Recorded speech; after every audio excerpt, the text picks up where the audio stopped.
An ancient structure, the largest of its kind, is standing silent and ominous in the Egyptian desert. What if this pyramid, the Pyramid of Cheops, isn't just an ancient tomb? What if it's the colossal foundation of a long-lost technology far beyond our understanding, built as part of an ancient space elevator? A space elevator sounds like something out of a futuristic sci-fi movie. It's a massive cable anchored to Earth and going all the way up to the stars, allowing travel to and from space without rockets. What if someone managed to build it millennia before us? Let's start with the pyramid itself. The Pyramid of Cheops isn't just any pyramid. It's the heaviest and most precise of all the pyramids on our planet. Historians believe it's around 4,500 years old. But there's an opinion that it might be much, much older. Some claim that there's evidence supporting this theory, but it has been dismissed by Egyptologists. Probably because it doesn't fit the established story, or because the implications are too world-shaking. Now, look at the pyramid structure, at these huge blocks stacked with laser-like precision, aligned to true north, rising up in a sharp, stable form. Inside, there are only a few narrow, sloping corridors and a small number of rooms. The corridors don't even make sense for human movement. They're narrow, angular, probably designed to accommodate something else, something functional. The passages themselves look more like maintenance tunnels than ceremonial spaces. They don't even run horizontally, slanting inward and downward as if carrying some hidden purpose. There are also diagonal channels running from the edges toward the center, their purpose unknown. Lubrication channels or pressure tunnels. And then there's the main room, situated close to the pyramid's heart, but not right in the center. Why? Now look at this bizarre vertical shaft at the very top, piercing downward toward the center. Around the pyramid, there's rust, thousands of tons of it. What if it's the remnants of a technological complex? An ancient spaceport decayed into dust and debris millennia ago? Could the rooms have been technical chambers for maintaining the impossible? A cable that stretched all the way into space? Then the corridors and channels could have been used to stabilize, fasten, or even power this mysterious device. Historians insist these pyramids were tombs or ritual sites. At the same time, when archaeologists can't explain an ancient structure, they often default to religious use. The truth may be far more practical and shocking. The pyramid could have served as the base of an immense, stabilizing structure designed to extend a cable toward space. An ancient civilization could have built it to efficiently transport massive loads into orbit. A space elevator would have been efficient and economical and could have supported an advanced society's need for regular, dependable access to the sky. The pyramid's mass is beyond belief, and it might not be an accident. To anchor something like a space elevator, a structure would need to resist the pull of a cable stretching thousands of miles into orbit. It would need to balance centrifugal force with monumental gravity, and this colossal stone pyramid could have been that counterweight. And the pyramid's inner rooms, corridors, and channels might have served specific technical purposes. Next to the Pyramid of Cheops, there's the slightly smaller Pyramid of Khafra. It has similar diagonal corridors, similar central rooms, and the same purposeful alignment. Could it have been a version 1 space elevator? A prototype of the technology used in Cheops? Like old runways left abandoned at an airport, Khafra could be the first draft of something far grander. You might ask, why would anyone need such a colossal structure in the ancient past? Well, because the further you advance, the more you seek efficiency. A space elevator is the ultimate economical solution for transporting huge amounts of cargo to and from orbit. It's the dream of modern engineers, and maybe it was the achievement of an ancient society. We barely know who lived on Earth 10,000 years ago, let alone what technology they might have wielded. What if there was once a civilization advanced enough to build such an elevator? They may not have been human altogether. Maybe they were visitors. Perhaps they were Earth-based. We might never find the answers to this mystery. 2 centuries ago, a 31-year-old Frenchman stormed into his brother's office in Paris. He had only one thing to share. "I've got it!" The man was so excited that he immediately collapsed. He spent the next 5 days in bed recovering his health. Who was this mysterious person, and why was he so thrilled? Jean-François Champollion made one of the greatest scientific breakthroughs in human history. He had cracked the code of Egyptian hieroglyphs. This enabled scientists to finally unravel the secrets of this ancient civilization. They weren't able to read hieroglyphs for nearly 2,000 years. After the Romans took over Egypt, the intricate writing system slowly faded away from people's minds. The last of the hieroglyphic texts date back to the 4th century. For thousands of years, Egyptians used images to show their lives. But the knowledge of how to read these pictures was lost to modern science. The story of hieroglyphs began in 3250 before current era. That's when ancient Egyptians developed writing. Their motivation was to better organize the distribution and storage of goods. One of the earliest examples is a ceramic jar that had an inscription in black ink. There were two major writing systems. The first were the hieroglyphs, which literally means sacred carving. Egyptians carved hieroglyphs in stone on temples, tombs, and similar monuments for 3,000 years. They present a system of pictorial texts. A pictograph is a picture or a drawing that stands for an idea of a word. It's a precursor to the true writing as we have it today.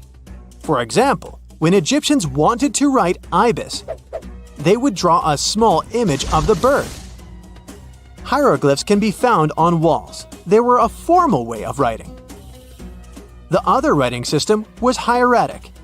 Egyptians mostly used it when writing on papyrus. That's an early, thicker form of the paper we have today. It soon evolved into demotic. This improved version became the most common writing systems in ancient Egypt. Then, in the early 4th century BCE, Alexander the Great took control of Egypt. This was the time when the Greek Ptolemaic dynasty ruled the country. You've probably heard of the last ruler of this dynasty, Cleopatra. During her time, Egyptian Demotic and Greek were used side by side. The two started mixing, and by the year 100, a new language emerged, Coptic. It slowly replaced the ancient writing system. Only Egyptian priests used hieroglyphs for the next couple of centuries, and then their meaning was lost to history.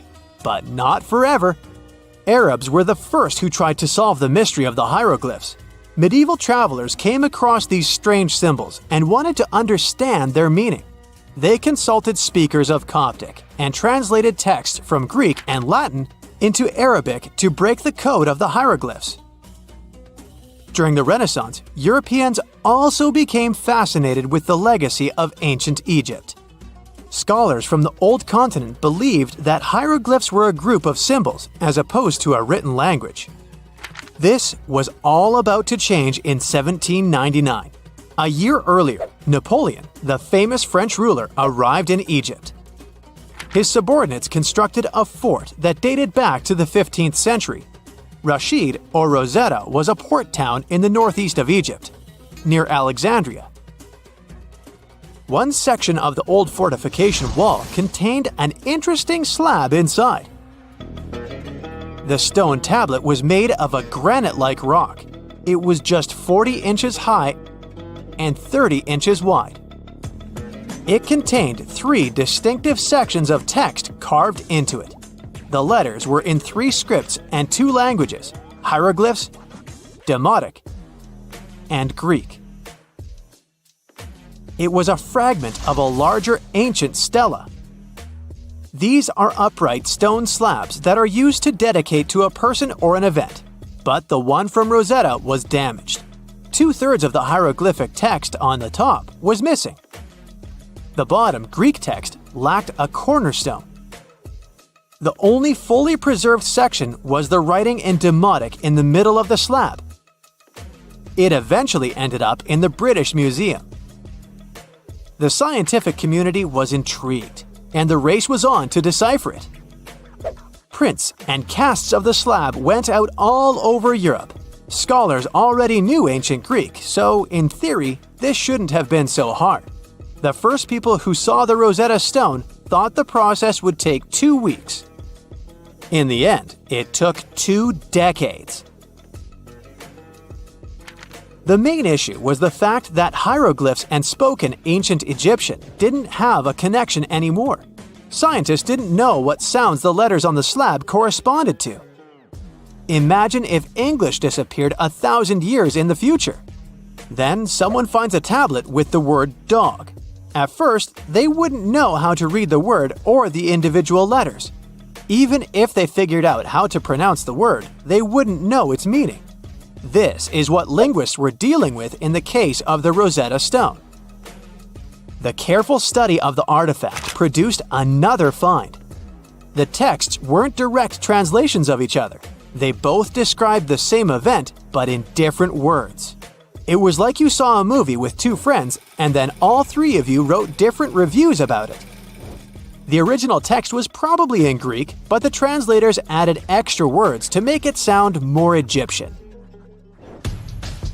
An English physician and physicist, Thomas Young, made the first great breakthrough. He knew that the name Ptolemy appeared several times in the text based on the Greek translation. This wasn't an Egyptian name, so it was impossible to represent it with a single image. The only way to spell out this Greek name was to use symbols that sound like it when produced. This is called transliteration, and we have it today as well. This is how foreign-sounding words are written down in Chinese or some Slavic languages. Young focused on sets of hieroglyphs in oval frames. These are called cartouches. He experimented a bit but finally discovered that one of them read, Ptolemy the Great. The individual hieroglyphs that made up this name corresponded to sounds needed to produce it. This is where our mysterious man from the beginning of the video enters the picture. Champollion picked up where Young left off. He knew Coptic, so the Frenchman was able to determine what many other hieroglyphs sounded like. The eureka moment was close. It came while he was studying a cartouche from a site dedicated to Ramses II. It had 4 symbols. The last 2 were the same. He determined this was the sound S. The first symbol was the sun. This is Ra or Re in Coptic. So the cartouche read Ra something SS. Can you already guess the name? Of course, it's Ramses. This breakthrough finally cracked the code. Ancient Egyptian wasn't a mishmash of cool-looking images. It was a phonetic language that Jean-François Champollion discovered in September of 1822. The stone slab is today known as the Decree of Memphis. The Egyptian Council issued it in this city in the year 196 before current era. In it, they expressed their loyalty to the pharaoh. They erected identical stelae in temples all across Egypt. The Rosetta Stone was just one copy of them, but its content is less important than the fact that Champollion's translation gave these ancient peoples their voice again. During the 1800s, European scholars didn't think that the Egyptian civilization was much older than classical Greek or Roman. Now that scientists could read hieroglyphs, a whole new chapter of human history opened. One of the most famous finds in the history of archaeology happened in 1922. That's when the British archaeologist Howard Carter discovered the tomb of Pharaoh Tutankhamun in Egypt's Valley of the Kings. The whole world admired King Tut's golden mask. But without Champollion's pioneering work, it would be impossible to know who its owner was. The young pharaoh's cartouche is phonetic. For instance, you pronounce the pictograph of a chick as the vowel U. The symbol for the key of life is an ankh, and there is a shepherd's crook in the end. It symbolizes the word ruler. The year is 1923. 2 teenagers sneak out of their homes in the middle of the night in Florida City. Rumor had it that an old man was building a rock castle by himself. But every time someone tried to see what the old man was doing, he would stop working. The curious teens managed to sneak into Ed's backyard and saw something they could later describe as magic. They recalled seeing rocks moving around like helium balloons. The old man was moving up to 30 tons of stone by himself to build his castle. Even if he didn't allow anyone to see him working, he would proudly talk about it around the town. But whenever people asked how he was building a stone castle all on his own, he simply answered, "I cracked the secret of the pyramids." This story begins in Latvia, Edward Leedskalnin's home country. Edward was born in a small village on January 12, 1887. He was born in a family of stonemasons, which is probably where he learned ancient techniques of building. However, he grew up as a sickly boy, which meant he could never carry much weight or undergo heavy physical activity. At the age of 26, an unfortunate turn of events determined Ed's fate. The love of his life broke off their engagement, and heartbroken Ed decided to move to the United States. He lived in a couple of American states before finally moving to Florida, where his life's adventure started. Ed spent years searching for the right spot of land to build his dream house. He always rejected good farmland. When people wondered why, he only smiled. Finally, when he bought land of his own, it was deemed terrible by his close friends. The soil was bedrock. He could neither plow nor farm it, but it seemed perfect for what he was seeking to build. Ed's close friends would often describe him as eccentric. When asked why he wanted to build a house, he would only say, "It's for my sweet 16. Someday she's coming back." Then, he changed the topic of the conversation. It took Ed about 30 years to finish Coral Castle, and he did it all by himself. He would only work under the cloak of night and never let anyone see what he was doing. The completed Coral Castle embodies a number of unsolved mysteries. If you were to visit the site back then, you'd have to go through a 9-ton, 8-foot-tall revolving gate door that even a kid could push with just one finger. Ed was so proud of this door that he originally named the site Rock Gate Park. It was renamed Coral Castle only much later, after Ed's passing. Once inside, visitors would access the incredible wonders of Ed's constructions: towers, mystic symbols, furniture, and swing sets, all made entirely of monolithic blocks of stone. The stones are set on top of each other, using only their weight to keep them together. And believe it or not, the entire park gathers around 1,100 tons of stone. Today, if you visit Ed's living quarters, you'll even see the simple instruments he used to construct all of this: chisels, hammers, ropes, and pulleys. The type of work he did is difficult even with modern-day equipment, let alone without it. Coral Castle's main mystery lies in how Ed managed to do it. The only photograph of Ed Leedskalnin at work shows a simple leverage structure of a chain hoist attached to a wooden tripod. The tripod was made of old telephone poles with a small wooden box on top. What was in the box is, of course, a mystery. Unfortunately, he took his secrets with him, not sharing the truth of his work with anyone else. Yet, not all is lost, as there are many theories and speculation surrounding what could have happened there. One theory says that there is a harmonic grid inside the Earth's surface, something that would create anti-gravity spots around the globe. It's believed that Coral Castle was built in such a spot. This could explain why it took Ed so long to find land that pleased him. Maybe what he was looking for was a place that allowed him to experiment with anti-gravity forces. Yet, whenever Ed talked about his work, he would say he understood the laws of weight and leverage, and, sure thing, that he had cracked the secret of the pyramid builders. And what secret is that, you might ask? According to Ed himself, it has to do with magnetism. He even published a pamphlet called Magnetic Current. There, he explains that every object has magnetic particles inside of them. A person just needs to understand where they are located inside such objects. This way, objects can be lifted and moved around without much effort, just like moving something heavy underwater. Researchers say that if we assume Ed Leedskalnin and the pyramid builders used the same technique, then it would only have taken 4,700 workers to build the Great Pyramid of Giza, instead of the 20,000 to 100,000 that is currently estimated. But this story just keeps on getting more and more mysterious. In the late 1920s, Ed was finishing the construction of Coral Castle in Florida City. Rumors about his work had spread around town. People said Ed was hiding a stash of money somewhere in his living quarters. One night, a group of men waited until Ed was alone and broke into the castle to rob him. They couldn't find the money and, luckily, didn't harm Ed.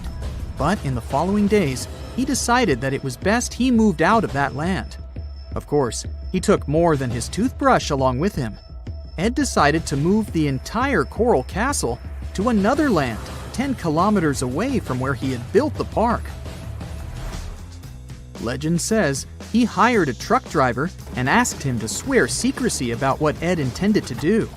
He asked the driver to look away while Ed loaded the truck by himself, moving all of the rocks without any help. With the truck loaded, Ed and his castle moved to Homestead, Florida, where the park is located until this day. In 1986, a group of engineers from Florida University was called to try to fix the park's gate entrance, the 9-ton revolving door that Ed was so proud of. They arrived with plenty of modern-day equipment, including a 20-ton crane. When the engineers took the door down, they noticed that Ed had used a strange circular stone at the bottom of the revolving door. The engineers couldn't understand how this frisbee-sized rock could withstand 9 tons of weight without breaking into pieces. They sent the rock to the geology department at the University of Florida, but the geologists simply returned the rock, saying they couldn't find a match of this rock in their databases. They couldn't determine its origin. The engineers put the 9-ton gate back into place, trying to use other techniques.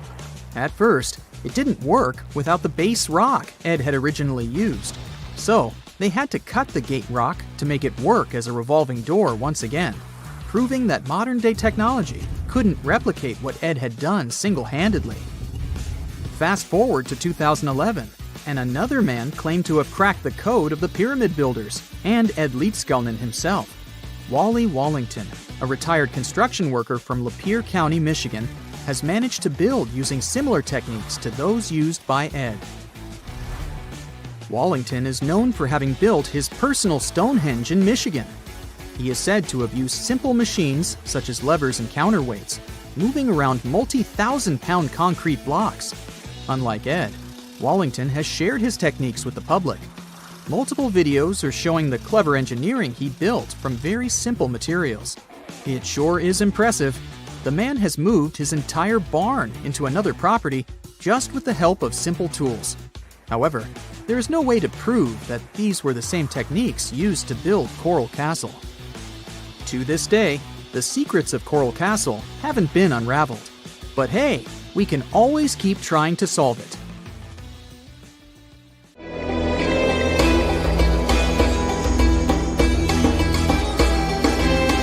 The Great Pyramid was created as the final resting place of ancient Egyptian monarch Khufu.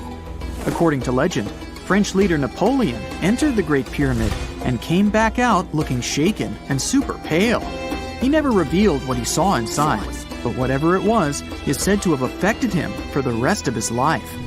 When Napoleon entered the pyramid, he would have walked through a super tight and ascending passageway. He'd then go through another passageway, known as the Great Chamber. This corridor would have been much taller than the previous one, and would have cobbles too. He'd then reach the King's Chamber, the centerpiece of the Great Pyramid, which was lined with huge blocks of granite. But it wouldn't have looked as grand as we might imagine. There are no hieroglyphics decorating its walls, as Egyptians only began decorating the burial chambers of pyramids much later on. The pharaohs' tombs deep inside the pyramid would have also been filled with treasures, from chunks of gold to the world's most expensive jewelry. But this would have all been looted a long time ago. The only thing that probably would have been left in there would have been a huge sarcophagus, which would have once contained the king's mummy. He'd also have to walk past the queen's chamber. This room most likely didn't hold any queens though, as pyramids were usually only built for one person. There are mysterious tunnels leading from here. To this day, no one is really sure what they're there for. And that's not the only mysterious and creepy thing Napoleon may have encountered, as stories of pharaohs leaving ancient curses on pyramids go way back. Many pyramids had warnings written on the outside, telling of horrifying things that would happen to those who entered and disturbed the peace. We might not know what exactly Napoleon found in the Great Pyramid that scared him so much, but we know for sure what was found in Tutankhamun's tomb. Tutankhamun was an ancient Egyptian pharaoh who was only 8 or 9 years old when he took to the throne. He became a cultural phenomenon when his tomb was discovered almost completely intact in 1922. His pyramid sits in the Valley of Kings in Thebes, modern Luxor, which is in Egypt. Unlike the Great Pyramid, Tutankhamun's tomb was covered in beautiful wall decorations. The walls told the story of how he would travel to the afterlife through the underworld. Egyptians believed all people would have to take this journey, so they would fill their tombs with objects and paintings to help them get there. There'd also be spells painted on the walls. They believed this would help people pass over to the next realm. The journey would be pretty long, and for that reason, the ancient Egyptians would also fill the pyramids with food. Tutankhamun's pyramid was filled with 8 fruit baskets. They even found something called gingerbread fruit in there. The rooms were jam-packed with furniture, statues, clothes, and staffs, amongst a whole bunch of other things. You'd likely find a lot of clothes and expensive jewelry in the pyramids as well. The ancient Egyptians wanted their ancestors to travel in style to the afterlife. They put Tutankhamun in his final resting place with over 50 pieces of clothing, all of the highest quality. There were tunics, scarves, gloves, and headdresses, and a ton of jewelry. Bracelets, pendants, necklaces, rings, and scarabs for protection were all found inside. Each of them was made of gold or precious stones. There were also fans made of ostrich feathers to keep the old pharaoh cool in the hot Egyptian sun. But the temperature inside the pyramids never actually went above 68 degrees Fahrenheit. The ancient Egyptians developed a super cool air conditioning system that we don't fully understand even today. Tutankhamun's pyramid also contained 130 walking sticks made from ebony, ivory, silver, and gold to help him on his journey. There were 3 chariots hidden away in case he got tired of all the walking. They also put 11 boat paddles inside, but there was no sign of any boat. The pyramids would be littered with the pharaoh's favorite scents and perfumes.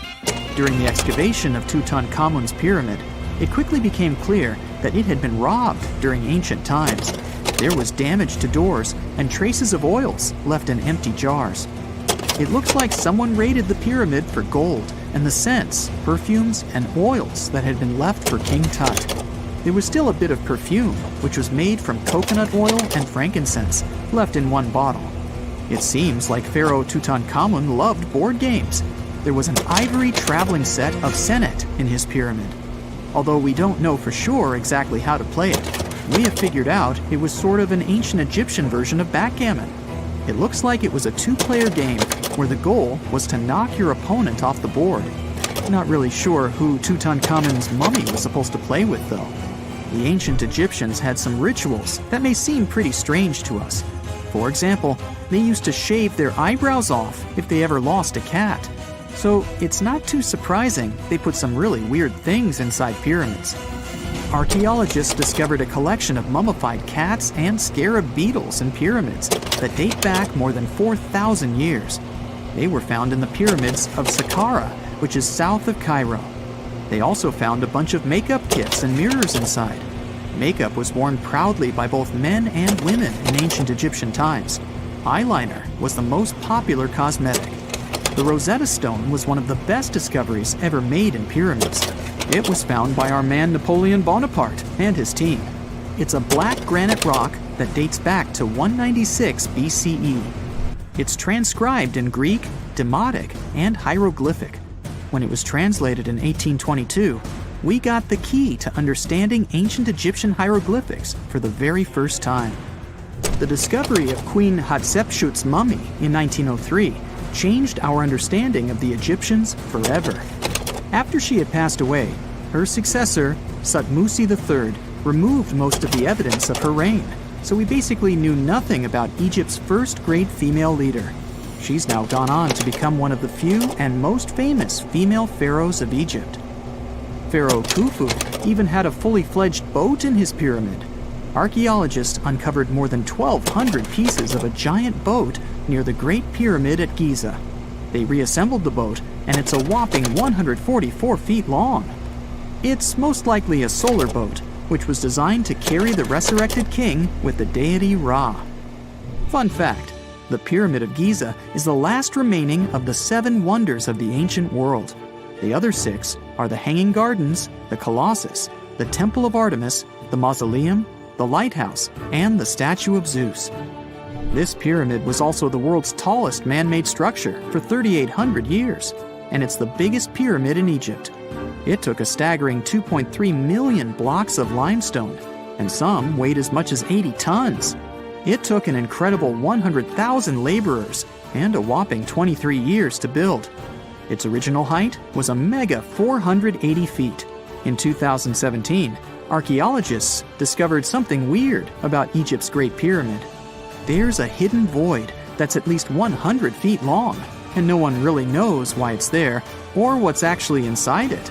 The weird void is the first inner structure discovered within the 4,500-year-old pyramid since the 1800s. Scientists used cosmic rays to detect the massive hole, but are still no closer today to finding out what's inside. The ancient Egyptians took a lot of care building the pyramids, and everything was strategically placed and structurally sound, so it's super unlikely that this hole is due to blocks falling over time. Loads of pyramids also contain small model figurines called ushabti. These represented attendants. They believed they would come to life to serve the pharaohs in the afterlife. But it's amazing that all this stuff actually fit inside. There isn't actually a huge amount of space inside the structures. It's mostly just rock. If there's a question that still baffles archaeologists to this day, it's this one. How did the ancient Egyptians build those magnificent pyramids? As far as we know today, their resources were quite limited, especially in terms of tools and building materials. We still don't have a fully satisfying answer, but hey, we've got some pretty amazing theories worth considering. The leading contender among these theories involves the clever Egyptians employing a sneaky strategy. Now picture this. They constructed a slanted and curving mound made of bricks, earth, and sand encircling the pyramid to be. As the pyramid grew taller and taller, they simply increased the height and length of this wacky structure. It's like they were playing an ancient game of Jenga. Now, how did they get those massive stone blocks up there? Well, according to the legendary ancient Greek historian Herodotus, they used sleds, rollers, and levers. It sounds like they turned construction into a supersized game of tug-of-war. And guess what? Herodotus also claimed that the Great Pyramid, the one from Giza, the granddaddy of them all, took a whopping 20 years to build. There's more. Herodotus also dropped a mind-boggling number on us. 100,000 men were supposedly involved in this pyramid extravaganza. Did they hire the entire Egyptian population? Well, it might not be as far-fetched as it sounds. These men were probably mostly farmers, so they probably focused on the pyramids when there wasn't much work to be done in the fields. Like during the flood season of the Nile River. Obviously, specialists in the archaeological community had something to add to this theory. By the late 20th century, they discovered some evidence that suggests the workforce might have been smaller and more permanent than previously thought. Instead of a massive army of 100,000 pyramid builders, they proposed that a modest crew of around 20,000 workers, accompanied by support personnel like bakers, physicians, and even spiritual leaders, could have gotten the job done. There was also this theory that claimed that the pyramids were actually built from the top downward. It suggested that these colossal structures were nothing more than isolated hills used as quarries. The stones were supposedly drawn from these hills, and over time, competing engineers took charge and transformed them into the iconic pyramids we know today. Now, before you dismiss this theory as a wild fantasy, some folks thought it wasn't completely crazy. After all, there are instances where isolated hills exist, so maybe this theory had a tiny glimmer of truth. Whether it involved ramp building or ingenious work schedules, one thing is clear. Those pyramids have definitely left their mark on history and on our imaginations. Now, speaking of ancient Egyptian mysteries, there's this gigantic unfinished obelisk sitting in ancient Egypt, and scientists are trying to figure out how it was shaped. Now, some people suggest that our industrious ancestors used handheld pounders to get the job done. One expert has a different take on the matter, though. He argues that if we take a closer look at the pattern left behind by the shaping tool, we'll notice something peculiar.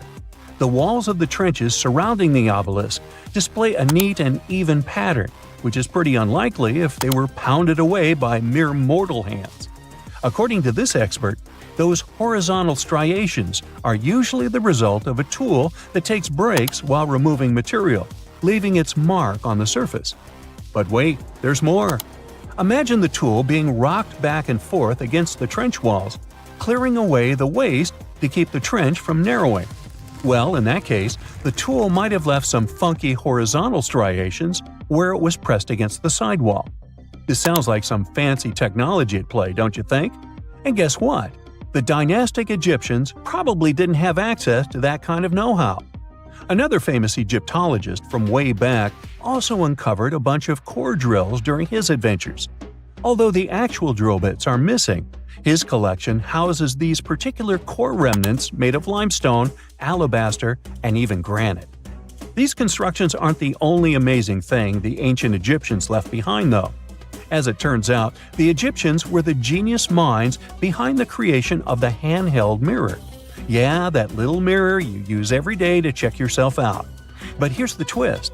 These mirrors are like pieces of art. They were decorated with inscriptions and figures. But that's not all. The Egyptians had a serious concern with their appearance. They knew the importance of personal hygiene and looking fabulous. So, in their quest for pearly whites, they invented toothbrushes and toothpaste. Dental problems were pretty common back then, and their smiles weren't exactly all white. Dentistry wasn't their strongest suit, you see. Maybe their minds were distracted by all that pyramid building. So that doesn't mean those ancient toothpaste recipes weren't amazing. One delightful concoction included rock salt, mint, dried iris petals, and pepper. Some brave dentists in the 21st century tried it out, and it worked pretty well. Ground-up ash was also used in another recipe to create a tooth cleansing paste. Mint was missing, so that didn't do much for their breath. That's when the genius Egyptians came up with the world's first breath mints. They made tablets from heated spices like cinnamon, and they mixed it with honey. Now, let's shift gears to home decor, Egyptian style. They surely took ornamentation to the next level. While the concept of decorating furniture started in Mesopotamia, the Egyptians cranked it up a notch. They went all out with different colors of ink and even developed various weights of paper. Oh, and let's not forget about those cute little area rugs we all have in our homes today. Guess who came up with the idea? Yep, the Egyptians. They used the versatile papyrus plant to make those cozy rugs. And speaking of trends, the Egyptians loved their knickknacks. They had an assortment of small figurines in the shapes of cats, dogs, and people. These statues were made from various materials, like simple sun-dried mud to the ultimate bling of gold. It all depended on how loaded you were. The Egyptians were also all about farming, and they knew that clean water was crucial for their crops and animals. That's why they came up with some nifty inventions and techniques to make sure their land was fertile and their plants were happy. First off, they had the genius idea of using ox-drawn plows. They had two types of plows, heavy and light. The heavy plow would strut its stuff, cutting deep furrows in the soil, while the lighter plow followed behind, fluffing up the earth. But they didn't stop there. After plowing, the Egyptians would break up clumps of soil and sow the rows with seeds. To give those seeds a good old squish into the furrows, they'd march their livestock across the field, effectively closing up the furrows. But hey, all that hard work would be pointless if their seeds were as dry as the Sahara. That's where irrigation comes into play. The Egyptians were so good at it that other cultures, like the Greeks and Romans, couldn't help but copy their techniques. Now let's switch gears and talk about the marvelous architecture of ancient Egypt.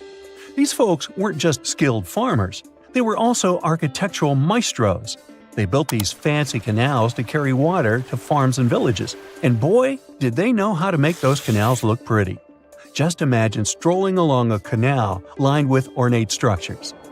The pharaoh Ramesses the Great was quite the overachiever when it came to construction.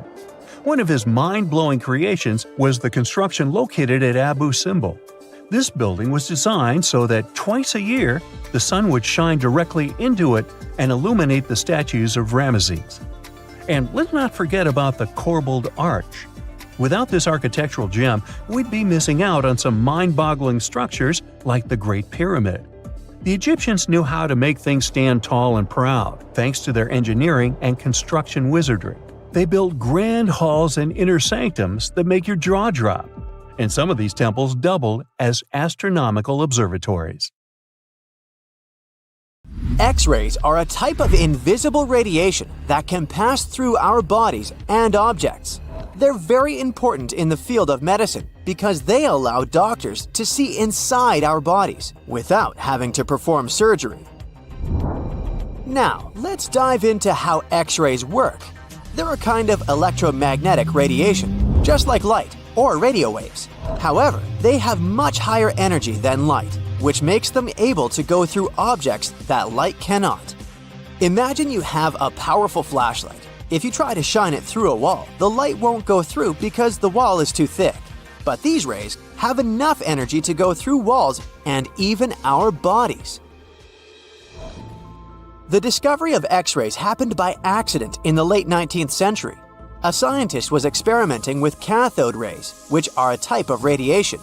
He was working in his lab and noticed that a nearby fluorescent screen started to glow, even though it was not directly exposed to the cathode rays. He realized that something invisible was causing the fluorescence, and he named it X-ray, because X is the mathematical symbol for something unknown. He continued experimenting with such rays and discovered that they could pass through many objects, like flesh and bones, but not through denser materials like metal. He also found that X-rays could create images on photographic plates, just like a camera takes pictures. The way this works is quite fascinating. Imagine you're standing in front of a bright light and you hold your hand in front of your face. Your hand blocks the light and you can't see through it. But if you place a sheet of tissue paper in front of your hand, some light will pass through, and you'll be able to see the outline of your hand. X-rays work in a similar way. When a doctor wants to take an X-ray of a part of your body, they will ask you to stand or lie down next to a machine. This device has a special plate that can capture the image. Let's say the doctor wants to further examine your arm. They will place the X-ray plate on one side of your arm and the machine on the other side.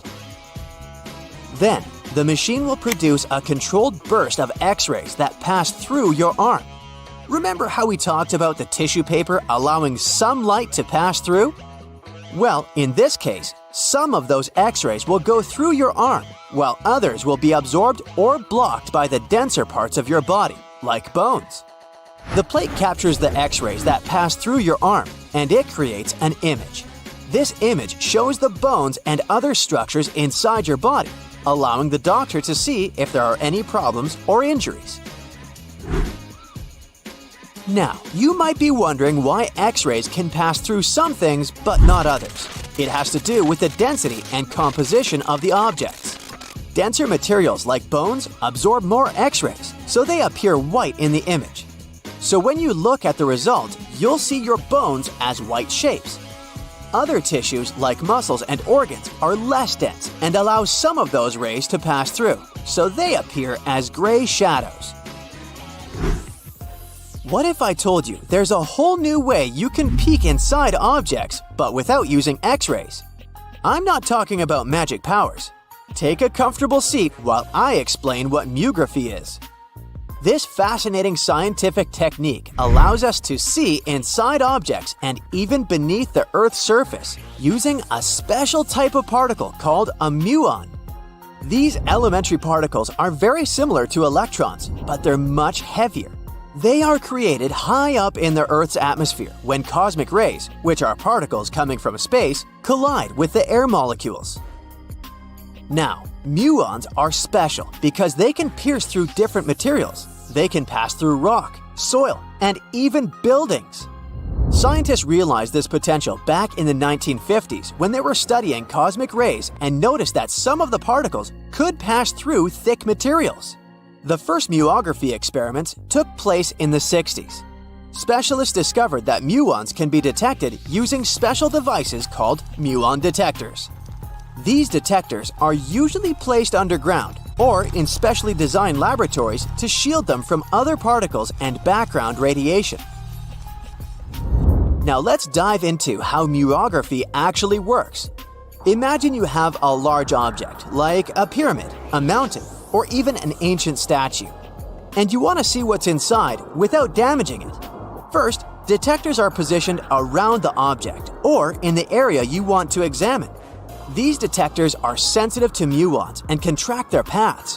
When such a particle passes through a detector, it leaves a trace, like footprints in the sand. By collecting data from multiple detectors, scientists can reconstruct the paths.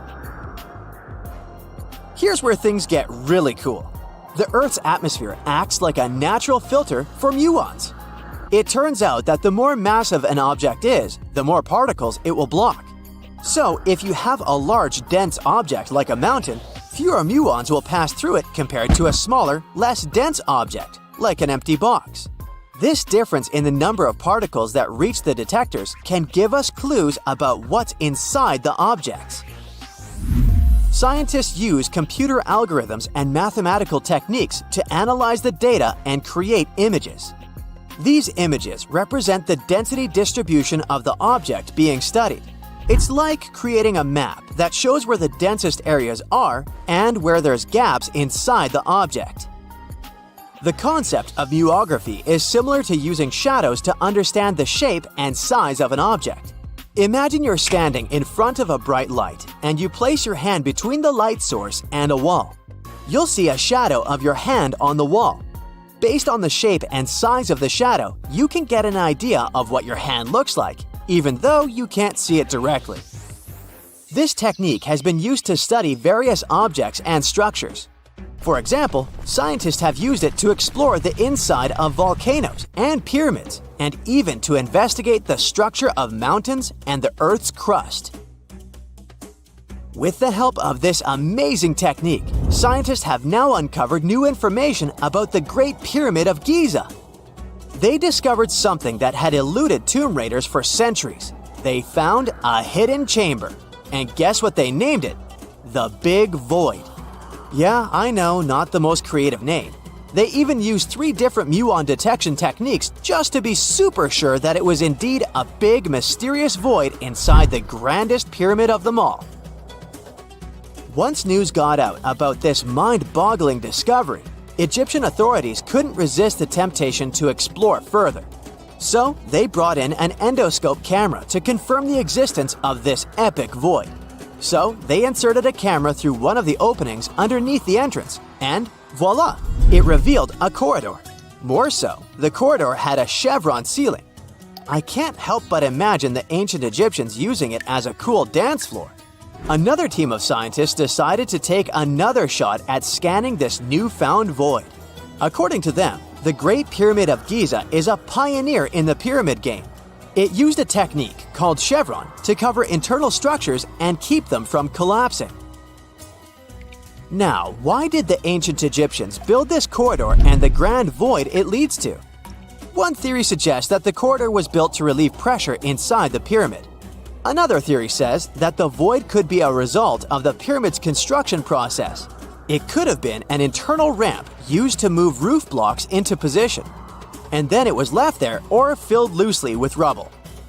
According to other enthusiastic explorers, there might be another burial chamber waiting to be discovered. They believe that the pyramids were built with a dash of randomness in the construction process. As the builders worked their magic, they realized that some chambers wouldn't be able to handle the weight of a majestic sarcophagus. So they made adjustments on the fly, creating new plans as they went along.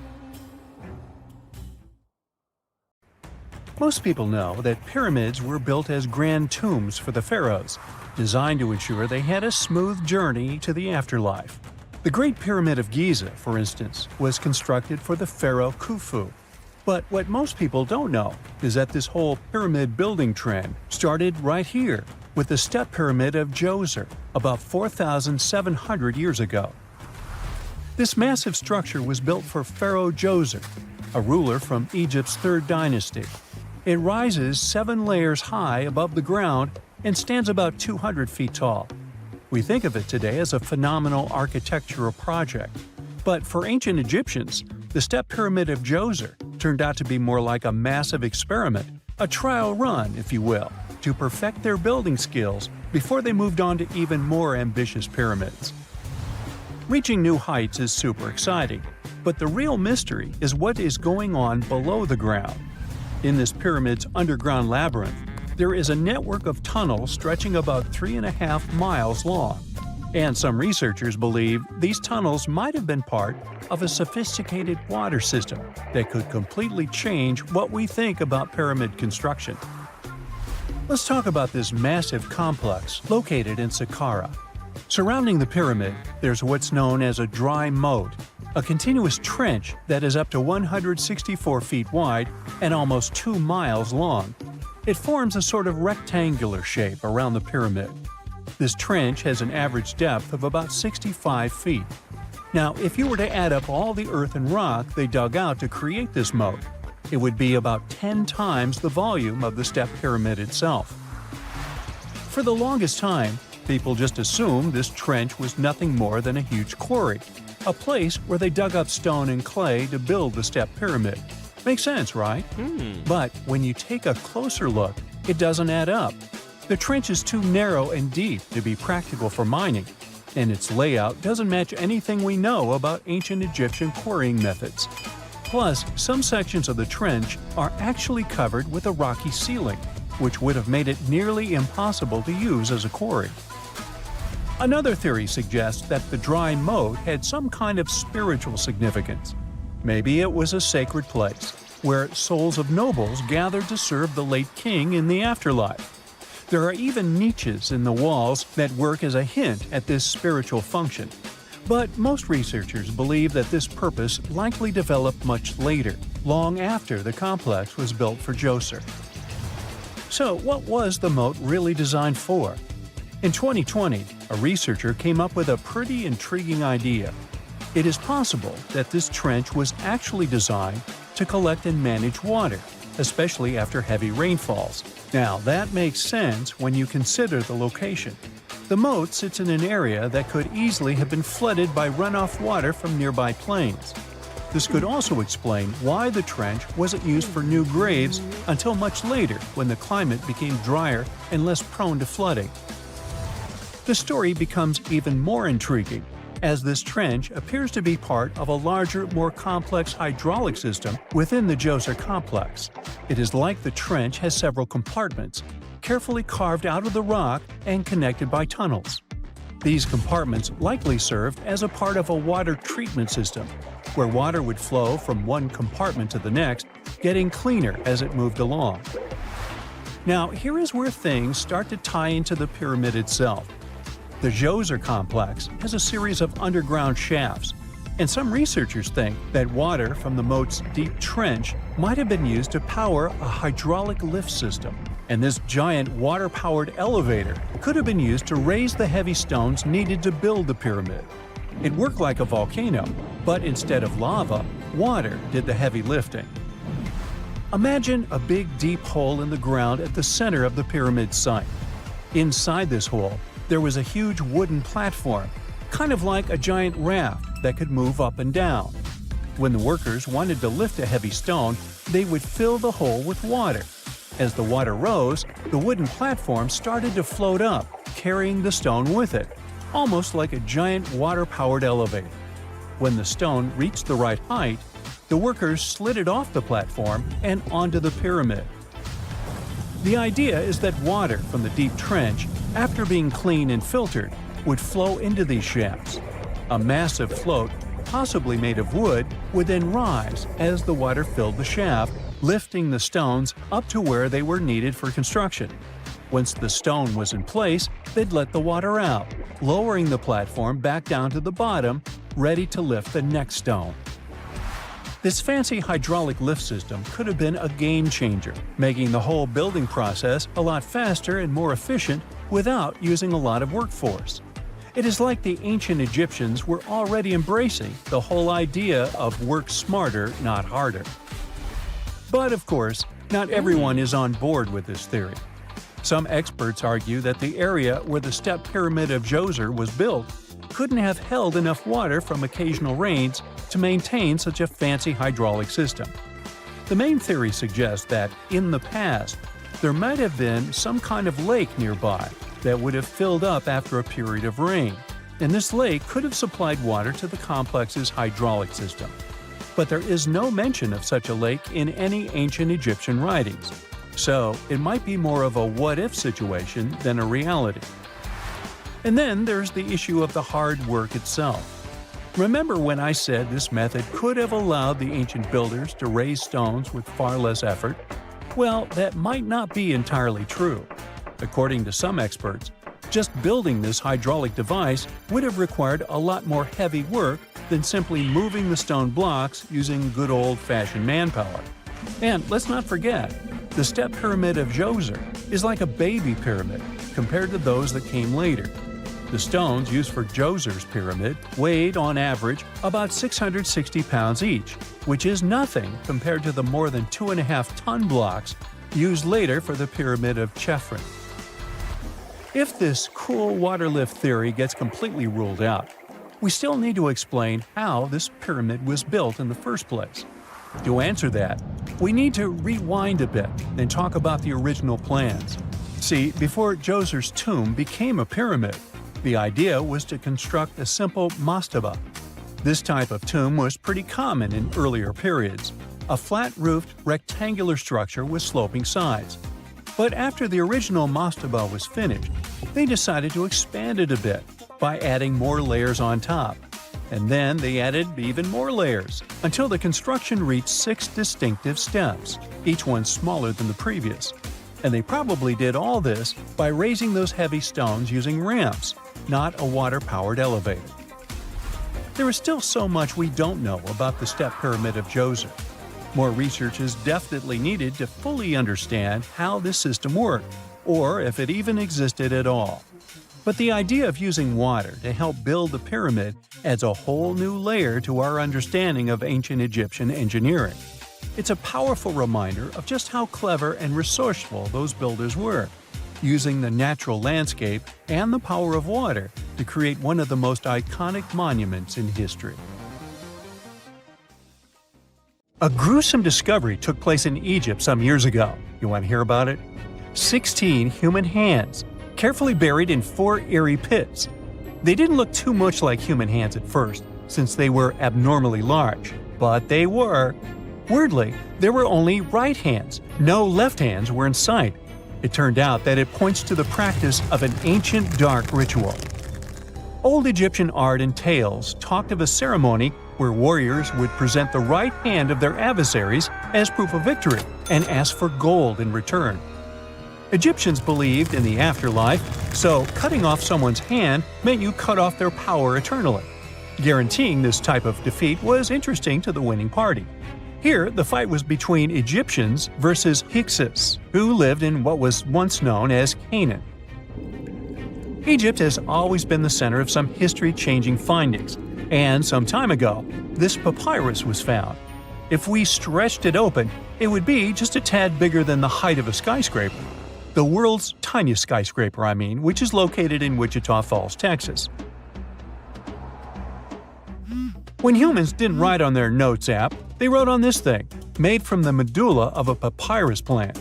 Around 2,000 years ago, ancient Egyptians wrote something reminiscent of a book where they describe most of their funerary traditions and their visions of the afterlife.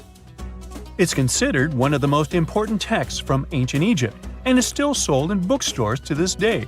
This ancient manuscript was unearthed from a chamber located just south of the Pyramid of Djoser, located in Sakara. Oh yes, Djoser is the oldest pyramid in Egypt and not the Giza pyramids like most people think. So recently, the site of Sakara buzzed with excited archaeologists who probably found one of Egypt's oldest complete mummies. They believe that this beautiful and well-preserved mummy was that of a wealthy man. He was discovered in a deep shaft, covered in layers of gold leaves. There are many symbols that show he was an important and wealthy man, like the band he wore on his head, the bracelet on his chest, and the fact that he was embalmed with a tunic, which was reserved for Egypt's finest. The most exciting part of the entire discovery was finding the resting place sealed with mortar, just as the ancient Egyptians had left it 4,300 years ago. Now this may sound weird, but back in 2008, archaeologists discovered a missing pyramid. Now it went missing because it deteriorated over the span of 4,000 years. Today, you can only see its base. It was a pretty important site back in ancient times. It is said that around the area of the pyramid, the ancients hosted a special type of ceremony where high priests would carry mummified remains of sacred bulls. Now, here's a fun fact. Ancient Egyptians believed that Apis bulls were earthly incarnations of the city deity of Memphis and was connected to rites of fertility. It wasn't just any Apis bull, though. They needed to be all black with a single white mark between its horns and a bunch of very specific characteristics. They were selected by the local priests and honored until they passed away. After that, they were mummified and buried in underground galleries. Meanwhile, this missing pyramid sort of disappeared around the 1800s. It was a German archaeologist who first found it in the village of Sakara. He called it the Headless Pyramid when he first found it. But then, years after the official discovery, the desert sand came along and covered the whole thing. There were some excavations between the 19th and 20th centuries, but they weren't too systematic. That's why scientists were so thrilled when they dug an entire pyramid's base after removing the 25-foot mound of sand that was covering it. Oh, and it turns out American archaeologists are excavating a cemetery in Egypt that could contain over 1 million mummified bodies. So far, archaeologists have dug around 1,700 mummies. One of the main differences from other classic Egyptian mummies is that these people weren't kings and pharaohs. They were commoners that most likely lived about 1,500 years ago, when Egypt was controlled by the Roman and Byzantine empires. The name of the cemetery is cool, though, the Way of the Water Buffalo, just in case you want to check it out on your next trip. Other than bulls and buffaloes, ancient Egyptians also liked baboons. Are you seeing a pattern here? In the beginning of the 20th century, archaeologists discovered a site filled with mummified baboons in a place called, guess what? The Valley of Monkeys. An animal wouldn't have been mummified if it wasn't considered important. Certain animals were more important than others, since they were linked to specific deities. Jackals were connected to Anubis, the ancient god of the afterlife, and cats were likened to the female deity Bastet. Baboons were a pretty big deal, since they were believed to be connected to Thoth, the deity of wisdom and advisor to Ra, one of Egypt's supreme deities. The archaeologists who studied these animals weren't too happy. They think these baboons were kept inside and were deprived of sunlight for most of their lives. They had extreme vitamin D deficiencies and they were poorly fed. Maybe Thoth got angry with these baboon keepers. Just a guess. Since there's never a boring day for archaeologists in Egypt, they also found human mummies with golden tongues. Since Egyptians were all about the afterlife, they believed that golden tongues might help a person speak once they pass to the other side. I mean, it's a long shot, but hey, why not? Some of these mummies were placed in wooden coffins with goods, such as necklaces, pottery, golden artifacts in the shape of lotus flowers and scarab beetles, and iPhones. Just kidding. A new temple was also unearthed recently in Egypt. Scientists believe it was dedicated to honor Zeus Cassios. That deity would be a cross between Zeus, the almighty Greek deity of the sky, and Mount Cassios. While digging around the Sinai Peninsula in Egypt, archaeologists spotted 2 pink granite columns poking out of the ground, and bingo. They believe these columns represented the temple's front gate and collapsed during an earthquake many years ago. And speaking of deities, there weren't only super serious deities. Recently, scientists unearthed a golden ring in a city south of Cairo. No, Frodo, it's not magical. It was a normal gold ring, but it had the depiction of the deity of fun, officially named Bes. This deity is often described in sacred texts as a happy chubby dwarf. Today, many tattoos we get are sorta deprived of any sense and are made of aesthetic purposes only. In ancient Egypt, though, women would get tattoos as a token of protection for childbirth. That's what scientists think, at least. Around the Nile region, scientists found some mummies that had well-preserved tattoos, which is a rarity since the skin deteriorates so easily. 2 of these women tattooed their lower backs, and the drawings were simple. They were mostly pictures, including that same chubby dwarf we just talked about, Bess. He also had a side hustle as the protector of women during childbirth. Now, would you believe me if I told you ancient Egyptians invented robots? No? Well, that's because that's not entirely true. Sure, they were astronomers, mathematicians, and engineers, and somehow they also squeezed an eccentric invention into that package – an automated deity some scientists called Hathor. This wooden statue had been in the Metropolitan Museum of Art for years before someone noticed its secret. With the help of an X-ray machine, specialists discovered a mechanical operating system inside it. The pulley-like axis goes from the statue's shoulder to her left leg. When the system rotates, the statue raises and lowers her hand. Hey, pick me! I got my hand up here. Consider the Great Pyramids, one of the original 7 wonders of the world and the only one that still exists today. Did you know that the pyramids of Giza weren't the only pyramids out there? And they weren't even the first ones.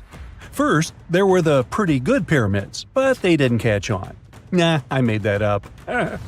Back to the story. In ancient Egypt, it was believed that kings were chosen by gods to serve on earth as their mediators. In the afterlife, they were expected to become gods themselves. The pyramid complex was built to make sure that the king had everything they might need in the afterlife. The complex included the pyramid, a palace, and temples. The tomb in the pyramid, where the king was buried, was filled with many things they might need, like furniture, food, and gold vessels. Actually, the first pyramid had been built 80 years before the first pyramid of Giza appeared. Overall, there were around 100 of them. Some weren't finished though, since the construction took a while and not every pharaoh lived long enough to see the end of the construction. And now let's talk about the construction itself. The biggest of the pyramids of Giza is as tall as a 40-story building. So how on earth did they manage to build a structure that massive 5,000 years ago, long before machines and other equipment appeared? Well, let's figure it out.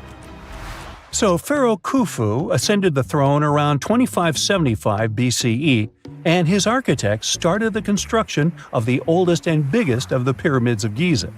He figured that over 2 million limestone blocks had to be used to build the pyramid, each weighing around 2.5 tons, around the weight of a rhino. The architect wanted to finish the construction in 20 years. To make it possible, a stone had to be carried and pushed into place every 4 minutes, 24 hours a day, 7 days a week, and 365 days a year, except leap year. So obviously, a lot of workers were needed to make it happen. Many believe that it was enslaved people who worked at the pyramid's construction site, but that's not true. Workers came from all over Egypt to contribute to the project. All in all, around 25,000 of them. The Egyptians were doing all kinds of work, starting with manual labor and crafting tools to administrative work. They all worked around 10 hours a day. They were housed and well-fed, and they were overall living a more comfortable life than an average Egyptian could afford at that time. Supposedly, the builders lived in a nearby temporary city and were a highly organized community with a strong leader. The pyramids seemed to be designed to align with the points on a compass, and their sides symbolized the rays of the sun. But back at that time, there were no compasses. Ancient Egyptians figured out the directions themselves and with amazing precision. To align the pyramids, they used 2 constellations. The construction site was arranged on the west bank of the Nile River. This also had a symbolic meaning. Just like the sun sets in the west, life sets in the west as well. The second pyramid of Giza was for Khufu's son, Pharaoh Khafre. It's a bit smaller, but this one has the famous noseless statue of the Sphinx. Of course, originally it had a nose. I would tell you what happened to it, but it's still a mystery, and no one knows for sure. Sphinxes have the body of a lion and the head of a human. They were considered guardians of important areas. This famous Sphinx, also pronounced Sphinx, has the head of Pharaoh Khafre and is guarding his pyramid, facing the sunrise. The Sphinx is one of the biggest and oldest statues in the world. Originally, it not only had a nose, but was also painted. Scientists have discovered traces of the red color of its face. So, most likely, the Sphinx was painted red. There are also remains of yellow and blue color on its body. The statue definitely wasn't boring. Till around 1800, the Sphinx was buried up to its shoulders until an adventurer with a team of 160 men dug it out. But let's get back to the construction. The workers, of course, needed stone blocks. There were two main places where people could get these stones. One source was close to the construction site, but that fossil-lined yellow stone was only suitable for the pyramid's interior. The limestone blocks for the exterior were hauled from 8 miles away on 30-foot-long sleds. Apparently, it wasn't too hard to pull them. The sand mixed with the right amount of water was pretty slick, and 10 people could move a sled even with a rock weighing so much. Surprisingly, cutting off a block of limestone wasn't the biggest problem. When in the ground, it was soft and could be split relatively easy. But after getting exposed to the air, limestone hardens. So the most difficult part was to shape the blocks. That step was crucial because the smallest inaccuracies could lead to the whole pyramid collapsing. So, okay, those limestones were mined, carried on a sled, shaped, and then what? How could they be put into place? Well, this is still a mystery. Archaeologists have discovered the remains of a ramp system that dates back around the time the pyramids were being built. So historians have come to the consensus that, most likely, the Egyptians designed a unique ramp system to move and pull huge stone blocks. The most common opinion is that there were several ramps around the pyramid. There probably was a central ramp with 2 staircases on each side of it built over the pyramid stones. The ramp was growing as the pyramid was getting higher. People might have been walking up the stairs, pulling up stones on wooden sleds. But this is just one of the options. Other experts say that the ramps were around the pyramid, and some say that the ramps were inside the pyramid. Maybe we will never know for sure, and it'll forever remain a mystery. The exterior limestone of the pyramid was polished with sand and stone until it gleamed. On top, there was a gold and silver capstone, which glimmered over Egypt like a second sun. So that's how it was 5,000 years ago. Now, about the interior. Surprisingly, there's not much inside the pyramid. Most of it is just solid stone with very little open space. But let's take a quick look inside. From the entrance, there are 2 stairways, one going down and the other going up. They take us to the chambers. There are 3 of them inside. Now, why is that? Apparently, throughout the whole construction, a burial chamber had to be prepared at all times, just in case a pharaoh kicked the bucket before the construction ended. So, separate chambers were built one after another as the construction progressed. The last of them was the main one. It's called the King's Chamber. It's the one where Khufu was resting. It's the biggest room at the very heart of the pyramid, and there's a big passageway leading to it. It was likely used as a kind of elevator to move granite up to build the interior. Granite was also used to make 5 stories of support beams to ensure that the pyramid didn't collapse. And we can see that it worked since it's been standing for centuries. Unfortunately, none of these chambers have hieroglyphs on the walls. If you want to see the writings, you should go to the decorated tombs near the pyramids. Those pieces of art are depiction of ancient Egypt's culture and daily life. The texts allow researchers to study their language and grammar. The treasures that once were in the pyramids have been taken by people. There are also many secret tunnels and passages inside the pyramids, but even today, no one knows the whole plan of the interior. Scientists have been sending little robots with cameras inside for many years, but there's still a lot we don't know about the pyramids. Now they're trying to use an X-ray to scan the pyramids from the outside without going inside. So yeah, ancient Egyptians did create a mystery no one has been able to crack for 5,000 years already. It's nighttime, and you're about to walk inside Pharaoh Tutankhamun's final resting place. You know, King Tut. You don't have a torch, but at least you came with a flashlight. You walk down several flights of stairs and observe how the walls are carved in hieroglyphics and what looks like a spell. Those who take anything from this place will be doomed for life, the spell says. Even if you don't really believe it, this scares you a little bit. You find a huge stone door. Is it a trap? You manage to open it, but oh no, it's only an empty chamber. You check your map. It seems like you're heading in the right direction. After what feels like hours, you realize you must be trapped inside a labyrinth. You try to retrace your steps, but you can't find the door where you came in from anymore. That's it, you think to yourself. You've fallen for the Pharaoh's trap. What's worse, you didn't bring a lunch. Okay, so we've all seen Hollywood movies where the main character is exploring ancient ruins and faces some seriously dangerous traps, right? We've been told Egyptian royalty protected their final resting places with venomous scorpions and snakes, sliding doors that will trap you for life, and giant rolling boulders that will crush anyone on their paths. The thing is, were these traps truly real? Well, I regret to be the one to break it to you, but this is all fiction. These elaborate traps were too technologically advanced for ancient civilizations to pull off. That is not to say, however, that there weren't any traps at all. Ancient civilizations, like the Egyptians and the Mayans, are known for their practice of building entire monuments dedicated to the ones who had passed away. These structures would often reflect the position of person occupied in society. So, for the really important people, the VIPs of their times, massive monuments were built to host their bodies long after they were gone. Some of these civilizations believed that a person's life would continue on the other side of the veil. For that reason, a person would be buried together with the belongings of their current life. If they had a lot of money and power and stuff, that meant their resting places would be filled with riches and gold. Now imagine if you lived in ancient Egypt and you knew exactly where all the pharaohs' tombs were located and had heard rumors of the amount of wealth kept in these places. Maybe you would be tempted to go check it out, right? We're talking about large rooms filled from floor to ceiling with golden artifacts, jewels, and even money. I mean, it does sound tempting.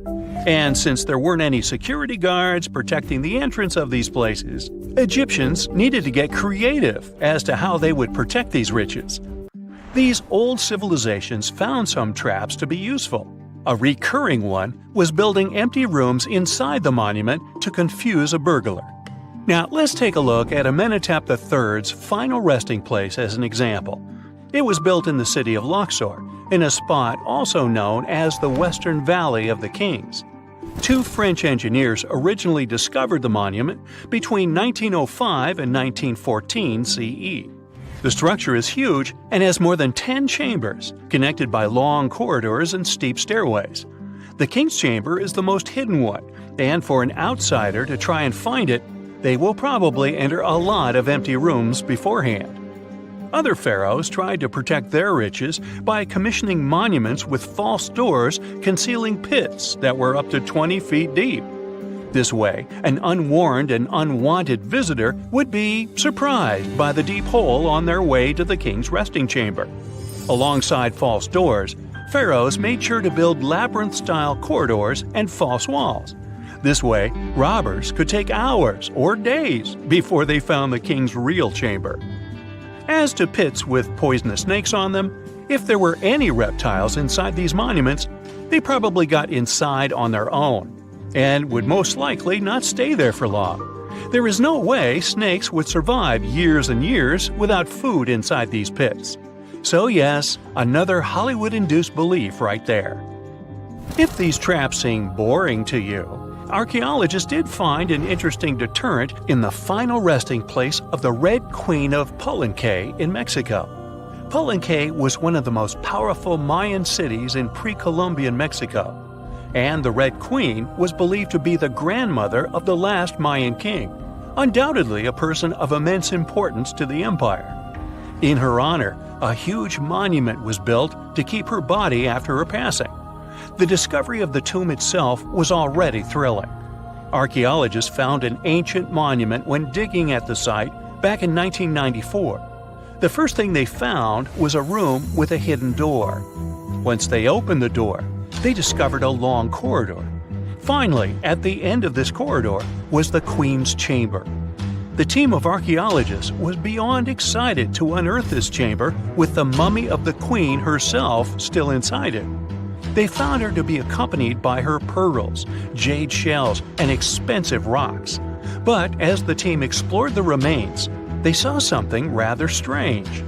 The room was filled with a red-colored powder. Researchers knew that the color red was important to the Mayan people, and that much of their clothing and buildings were decorated with this color.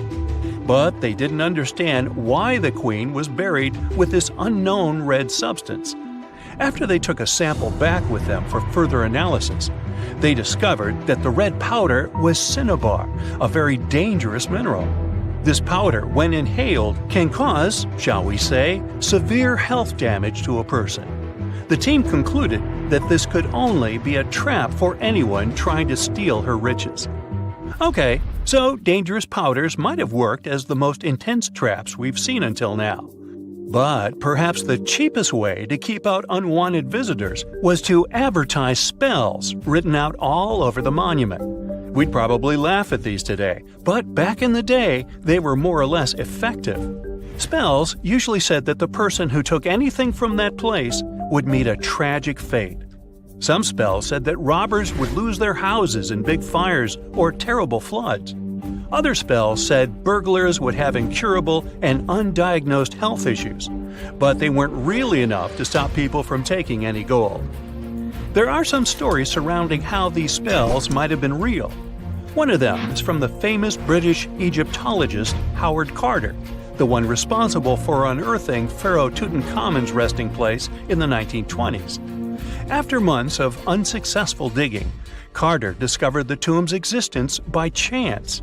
He found the entrance to a stairway right beneath the soil where he had been searching all those months. With the help of a team, he cleared the piles of sand blocking the stairs and discovered a doorway. The door had several royal symbols carved into it, and Carter knew this could only mean a very important person had been buried there. And he was right. With a chisel, he made a hole in the top left-hand corner of the doorway and lit his vision with the help of a candle. He couldn't believe what he was seeing, the reflection of several golden and jeweled items crowding the chamber before him. Lost for 3,000 years, Carter had just discovered the final resting place of King Tut. But the story didn't finish here. This discovery was accompanied by a series of unfortunate events that led people to believe it had something to do with the pharaoh's spell. Carter himself mysteriously passed away just a few years later, and some of his assistants lost their houses in floods, just like one of the spells threatened. Some say it's just coincidental, as there's no real proof of these things being connected. Well, what do you think? Was this an effective trap after all? In November 1922, a boy walked through the desert mountains of Egypt and discovered some ancient steps carved into the rock. Subsequently, this find became one of the world's largest and most significant archaeological discoveries. This step was part of Tutankhamun's untouched tomb. Archaeologists found about 5,000 ancient objects, including jewelry, fabrics, painted vases, and funeral masks. You've probably seen one of them. It has become one of the most recognizable attributes of ancient Egypt. More than 100 years have passed since then, and now humanity has finally become close to another large-scale discovery, the tomb of Cleopatra. This queen was the last active ruler of the Ptolemaic Kingdom of Egypt, who sat on the throne from 51 to 30 BCE. There are many ancient records about Cleopatra, her reign, and her unusual personality, but until now, no one has discovered the secrets about her passing away in the burial place. So, one archaeologist, Dr. Kathleen Martinez, has been studying ancient records and temples around Alexandria for decades, and concluded that the tomb of the queen should be located under the ancient city of Taposiris Magna, founded in 280 BCE. It was a big city on the northern coast of Egypt, where tens of thousands of people were engaged in trade and industry, and it seems that Dr. Martinez's guesses turned out to be correct. She and a group of archaeologists have discovered a secret underground tunnel near Alexandria, with a length of about 0.8 miles. It was cut into the rock under Taposiris Magna's temple. During further excavations, they found many things that indicate Cleopatra's tomb lies in the tunnel's depths. It's also possible that she is buried there together with the Roman commander, Mark Antony. According to ancient records, Cleopatra and Mark Antony loved each other and together opposed the Roman Senate, which declared Antony a traitor. The fact that natural disasters have occurred on the territory of Taposiris Magna for thousands of years can complicate the excavations. Earthquakes and floods destroyed the city and possibly flooded its underground tunnels. But archaeologists hope the ancient tomb remains untouched, and that it hides many treasures and records about the royal life of ancient Egypt during the reign of the last dynasty. There's a chance that excavations will go underwater and in the mud. This will require much time and funding, but archaeologists are sure it's worth it. Anyway, it's too early to say that Cleopatra is really buried there, but scientists have found many things in the tunnel that confirm this, including clay pots, dozens of coins with the image of Cleopatra and Alexander the Great, as well as a bust with the image of the Egyptian queen. Cleopatra is still one of the most popular personalities in Egypt, on an equal footing with Ramesses III and Tutankhamun. She inspired many films, paintings, and books, but what made her so popular? She became famous for her inconsistency. She was a beautiful, intelligent ruler who pulled Egypt out of the crisis and made it a prosperous power. Medieval Arabic texts say she knew chemistry, mathematics, and philosophy, and may have written several scientific books. She knew several languages and had excellent diplomatic skills. At the same time, there are many legends that she was a femme fatale who drove many men crazy. However, there's no evidence that her beauty was incomparable. The image of a stunning model was created by Hollywood when it made several films where famous actresses performed the role of Cleopatra. And the Roman Emperor Octavian, the adopted son of Julius Caesar, specially created the image of Cleopatra as an insidious seductress because he was her enemy. Even though she was born in Egypt, Cleopatra wasn't an Egyptian. Her ancestors were Greeks, among whom was one of the generals of Alexander the Great. However, the people of Egypt loved her. She learned the language and was very sensitive to the traditions of this country. She knew the history, mentality, and customs of ancient Egypt well. She raised the level of its economy and strengthened its status as a world power. Much of this was made possible thanks to her cunning and impressiveness. She loved theatrical performances and lavish celebrations. She knew how to surprise people and put on a show. But behind the exterior image of a luxury lover was an intelligent and calculating ruler. Ancient Egypt was a rich, luxurious country, and Cleopatra did everything to increase its wealth and strengthen its position in the international arena. For example, she was once in conflict with her brother Ptolemy XIII Odd. The queen knew that she wouldn't be able to resist him, so she decided to attract Julius Caesar to their side. The Roman emperor arrived in Alexandria, where Cleopatra wanted to meet him, but Ptolemy knew about her plans and was about to prevent her from coming to Caesar. Then, instead of a rich and noisy arrival, Cleopatra decided to make her visit inconspicuous. She wrapped herself in a carpet or linen bag the emperor's servants carried into Caesar's private chambers. Cleopatra emerged from the carpet and impressed the Roman emperor with her beauty and determination. As a result, they fell in love with each other and became close allies. After some time, she impressed another influential Roman for diplomatic purposes. She arrived to meet Mark Antony on a golden barge with purple sails and silver oars. Cleopatra was dressed in the image of Aphrodite and sat under a magnificent canopy. Her servants dressed like cupids and were blowing her fan and burning incense. But Cleopatra created such a show for a reason. She knew that Antony revered Greek mythology and considered himself the embodiment of Dionysus. As a result, He was so impressed with this woman that he ended up marrying her. Cleopatra defended her crown, strengthened her alliance with Rome, and bore Antony 3 children. In Egypt, they threw big parties and enjoyed wealth with power. However, the relationship of a high-ranking official with the Egyptian queen caused a scandal in Rome. Octavian was Antony's primary opponent in the struggle for power, so he exploited the situation to darken the competitor's reputation. He used propaganda to make Cleopatra an insidious seductress in the eyes of Roman citizens. He accused Antony of succumbing to her charms.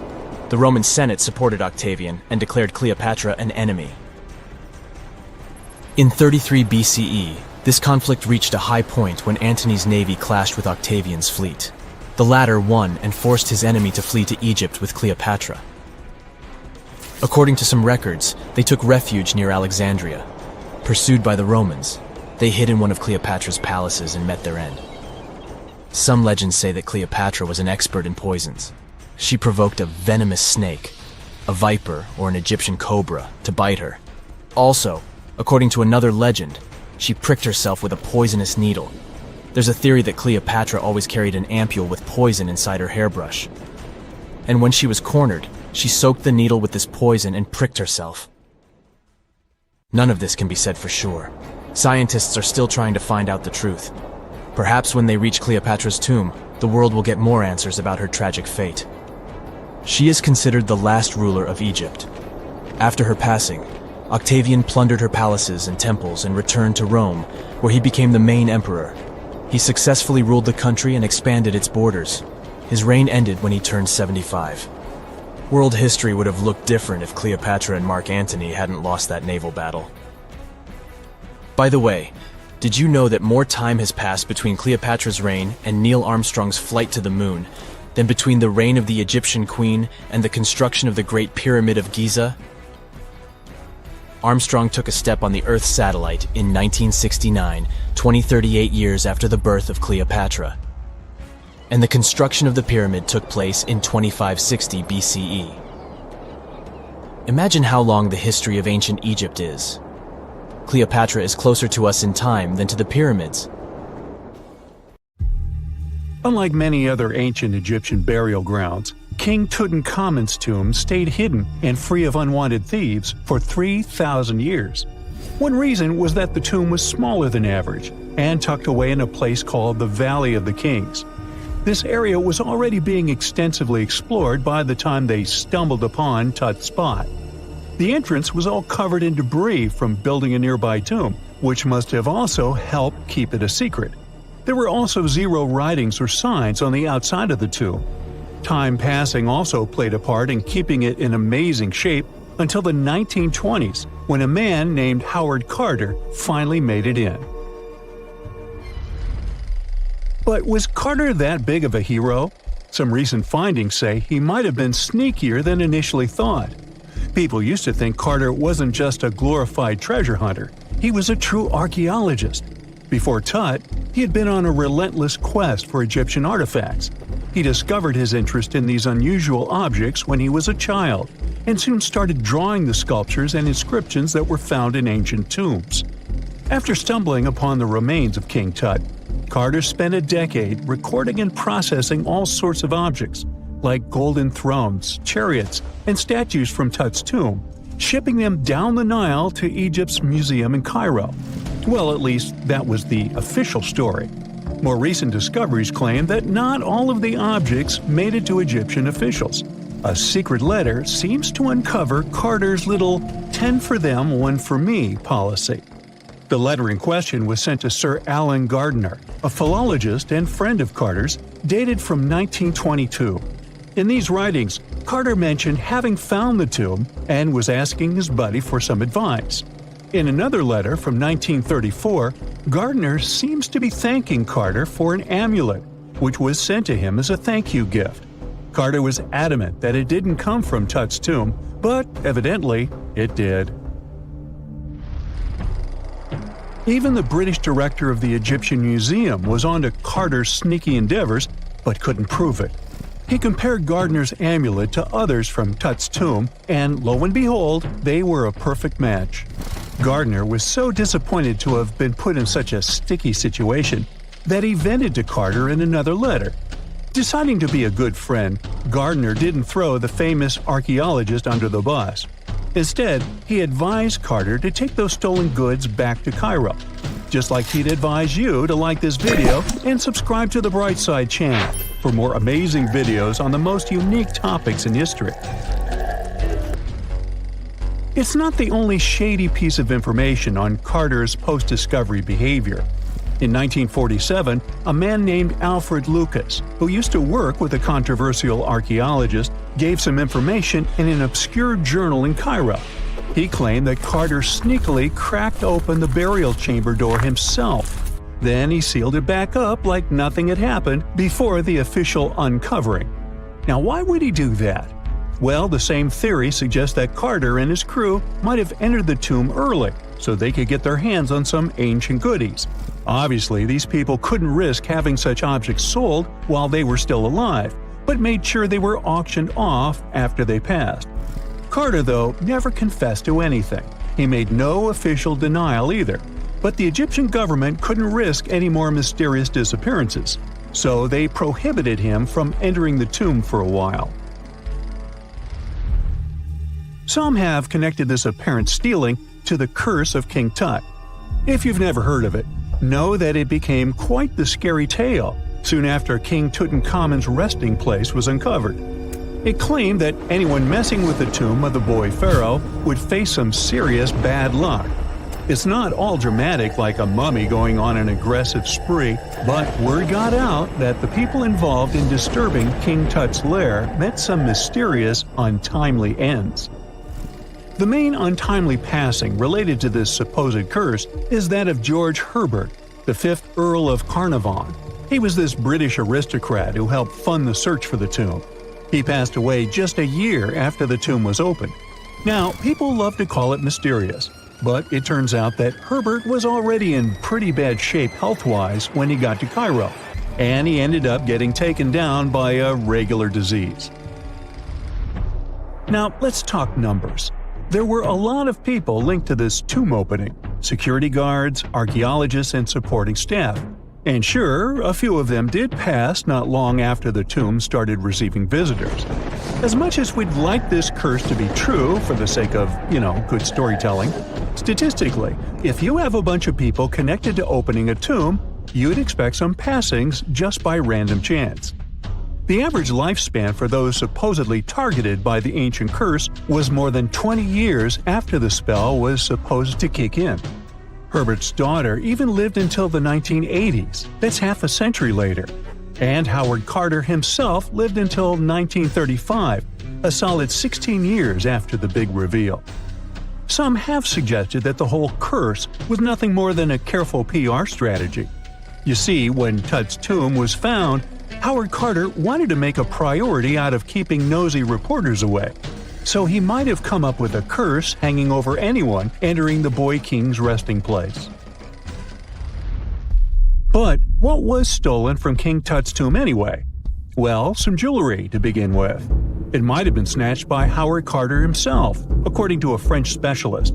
He did some intensive research by looking at old pictures taken from inside the tomb back in the 1920s. He compared those images to various objects from museums and auction houses. He soon started to piece together the whereabouts of some of Tut's jewelry. First up, there's this collar that used to be on Tut's chest. It was all broken into pieces, and some parts went via Carter to the Nelson Atkins Museum in Missouri. Meanwhile, other bits ended up on a necklace owned by some unnamed people who tried to sell it in 2015 but failed. Even the Nelson Atkins Museum agrees, as they've confirmed the information on their website. Then there's a headdress piece. Some beads from it that once belonged to Tut apparently got stolen by Carter too. They were also strung into a necklace and are now being held at the St. Louis Art Museum. Another fancy collar made out of glazed ceramic magic spent some time at the Met, far away in New York. Thankfully, it was sent back to Egypt a bit over a decade ago. This seems to have been, as you'd expect by now, also stolen by Carter. Missing artifacts aside, King Tut still gave a ton of amazing objects that helped us learn more about this incredible ancient culture. Starting with the famous burial mask. It's this massive 21-inch gold art piece with semi-precious stones and glass paste. It weighs 22 pounds and showcases the boy pharaoh with a long beard and a headdress with a cobra and vulture. On the back, there's this spell from an important ancient Egyptian spiritual book that's supposed to make sure it works just as well in the afterlife. Tut was also apparently a board game enthusiast. They found 4 board games in his tomb, some made of ivory. Archaeologists also found a pair of gold sandals, though you'd imagine they were more for show than for comfort. In fact, the pharaoh probably never wore them in his lifetime. Now, speaking of fashion items, it turns out Tut was quite the fancy ruler. They even found a mannequin in his tomb that was used to pick out, adjust, and store his outfits and jewelry.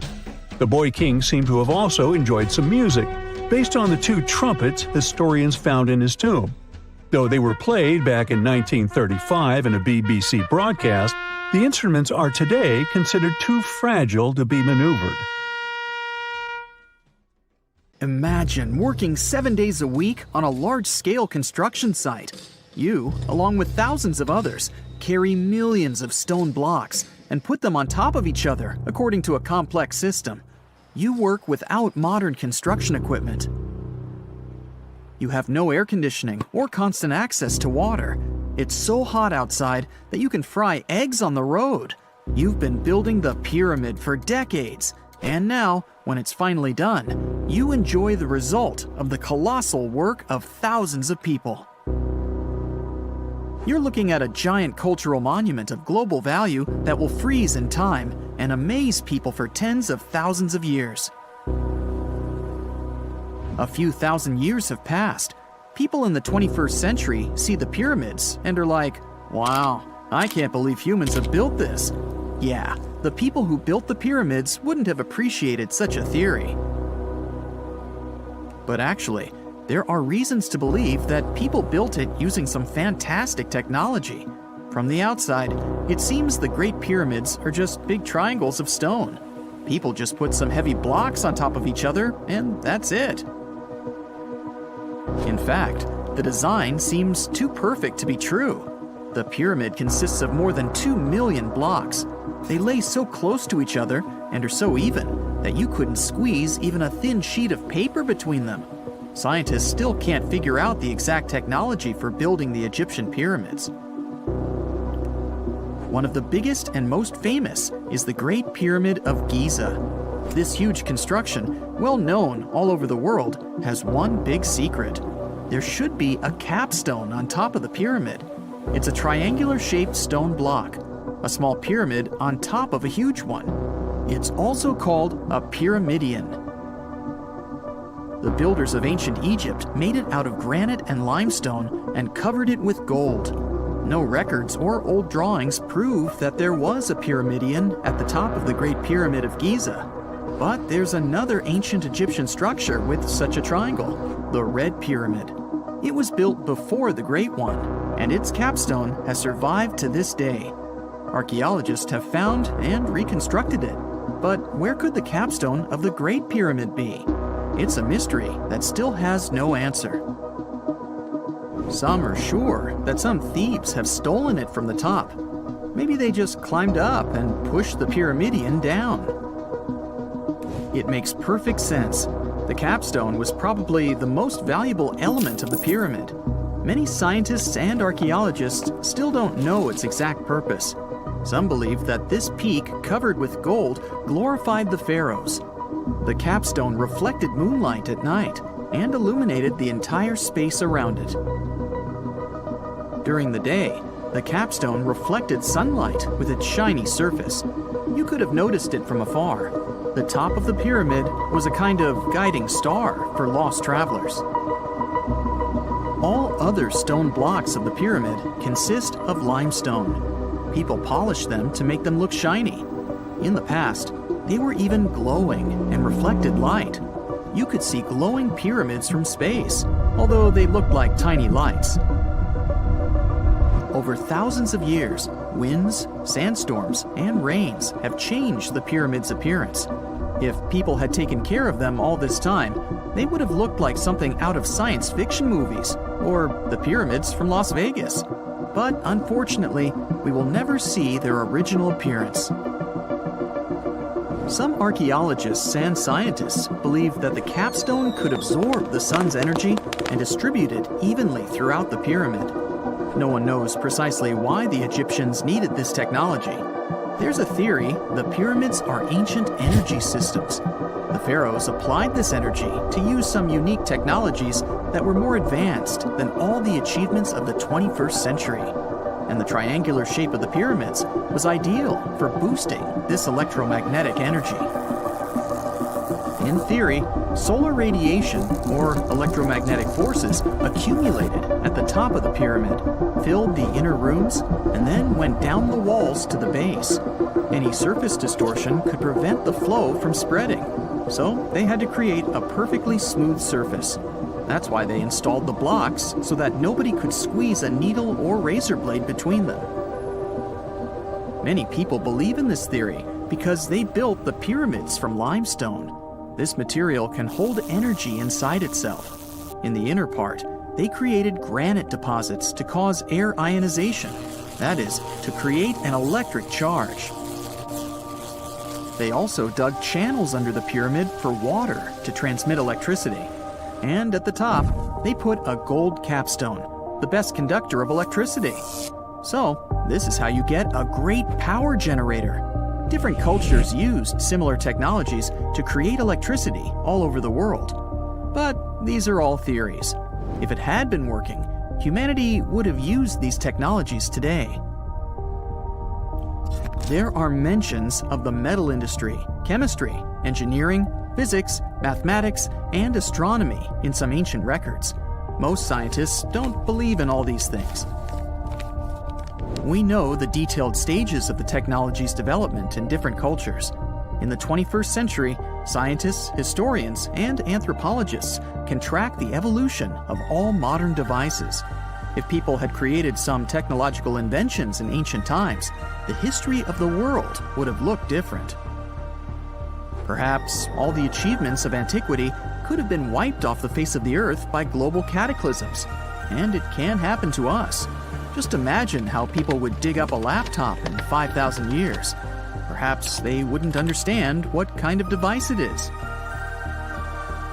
Another Egyptian wonder surrounded by mystery is the statue of the Sphinx. The Egyptians carved it out of a single massive piece of limestone about 4.5 thousand years ago. But scientists still don't know the exact date of its construction or who built it. People painted the Sphinx in different colors, so it looked much brighter and more vivid in the distant past. It was shining just like the Great Pyramids. Anyway, time hasn't only changed its appearance, but its name too. Initially, the Egyptians called it Horemeket. The Greeks renamed it the Sphinx about a few hundred years after it had been built. The Sphinx emphasized the greatness of the rulers of Egypt. It also performed a symbolic function of a watchdog guarding the tomb of the pharaoh and the paths leading to it. This version sounds realistic, since archaeologists have discovered many secret entrances at the foot of the Sphinx. Perhaps these rooms and intricate tunnels lead to underground halls with treasures. And treasures don't always mean gold and jewelry. According to legends and theories, the Sphinx guards the Hall of Records, the storage of all humankind's knowledge. The information about the ancient mythical state of Atlantis could be there. You can find many detailed maps of the internal dungeons of the Sphinx on the internet. They show structures 12 stories deep under the statue. It looks like a small city filled with gold, scrolls of knowledge, and various ancient artifacts. But don't believe all these maps. These are just theories. Several thousand years have passed, but people have very little information about it. Archaeologists know that there are still many strange and exciting things about the Sphinx that are still undiscovered. Some locals are afraid to research because they believe they can awaken something terrible from the underground depths. Therefore, it's mostly scientists from other countries who conduct the excavations. In 1998, scientists discovered strange tunnels leading to empty rooms under the Sphinx. They realized that some people tried to get there through tunnels in the past, and maybe those people took all the treasures that were there. One of the legends says that some powerful artifact lays beneath the Sphinx. Its technology can change the whole world, but the locals are hiding it because it can damage the planet. Some believe that you can find evidence of unknown technologies painted on the granite walls in the pharaohs' tombs. But most likely, these paintings and signs tell us the myths and legends of ancient Egypt. But what if Egyptian symbols and drawings are detailed instructions for using ancient technologies? What if the locals that lived at that time thought, people in the future won't be able to get energy themselves. Let's leave some detailed instructions for them. Anyway, there are many riddles and theories. In reality, the search for answers is a dangerous undertaking, since it's not easy to get into the underground halls. Excavations can ruin the structure of the entire Sphinx. Any person inside the tunnels may get lost and never be able to find their way back. Besides, it costs a lot of money. Now, what would be awesome is if people could invent some device that could scan underground areas and show their detailed models. It's 1898, and you're taking part in excavations in Sakara. This place, not far away from Cairo, is full of ancient tombs and pyramids. You're in your Indiana Jones mood and hope to find something really phenomenal to become famous. Gold, manuscripts, treasure maps, mummies of famous pharaohs. Wait, a wooden bird? You're really disappointed as it looks like a regular toy. An old one, but still. Little do you know that years later, someone would propose that your bird was actually an ancient monoplane. So the artifact, nicknamed the Sakara bird, is made of a sycamore tree. The birdie has a wingspan of just 7 inches and weighs around 40 grams. A perfect original souvenir from Egypt, I would say. It's over 2,000 years old and looks pretty plain, without any carvings of feathers or other intricate ornaments. It has a beak and eyes though, which makes our find look like a hawk, the emblem of the deity Horus. Its tail is rather unusual as it's squared, looks weirdly upright, and it seems like the sunken part of it was the place for a now missing piece. Humans love solving a good mystery, so there have been several attempts to explain the use of the birdie. First, quite simply, is that it was a ceremonial object. The second idea is that it was a toy for a child from some well-off family. It could have been some sort of boomerang, which was a popular concept in ancient Egypt. Then there was a theory that the bird had been used as a weather vane. But this one has been debunked as the figure doesn't have any holes or markings, except for the one made at the museum in Cairo to fix the exhibit on a stick. So there was no way to hang it in the past. Almost a century after the bird was found, Egyptologist Dr. Khalil Masiha proposed a new theory that it could have been a model of a monoplane. He believed the bird was missing a horizontal tailplane. Otherwise, it had its wings set at a right angle, similar to that of modern planes. It could have worked to generate the aerodynamic lift necessary for flights. Dr. Masiha also claimed that it was common at that time to place miniature models of technological inventions in tombs. So, did the ancient Egyptians really invent the plane in 200 BCE? That would make the Wright brothers, who are considered the inventors of aviation, really upset. They made one of their first flights only in 1903.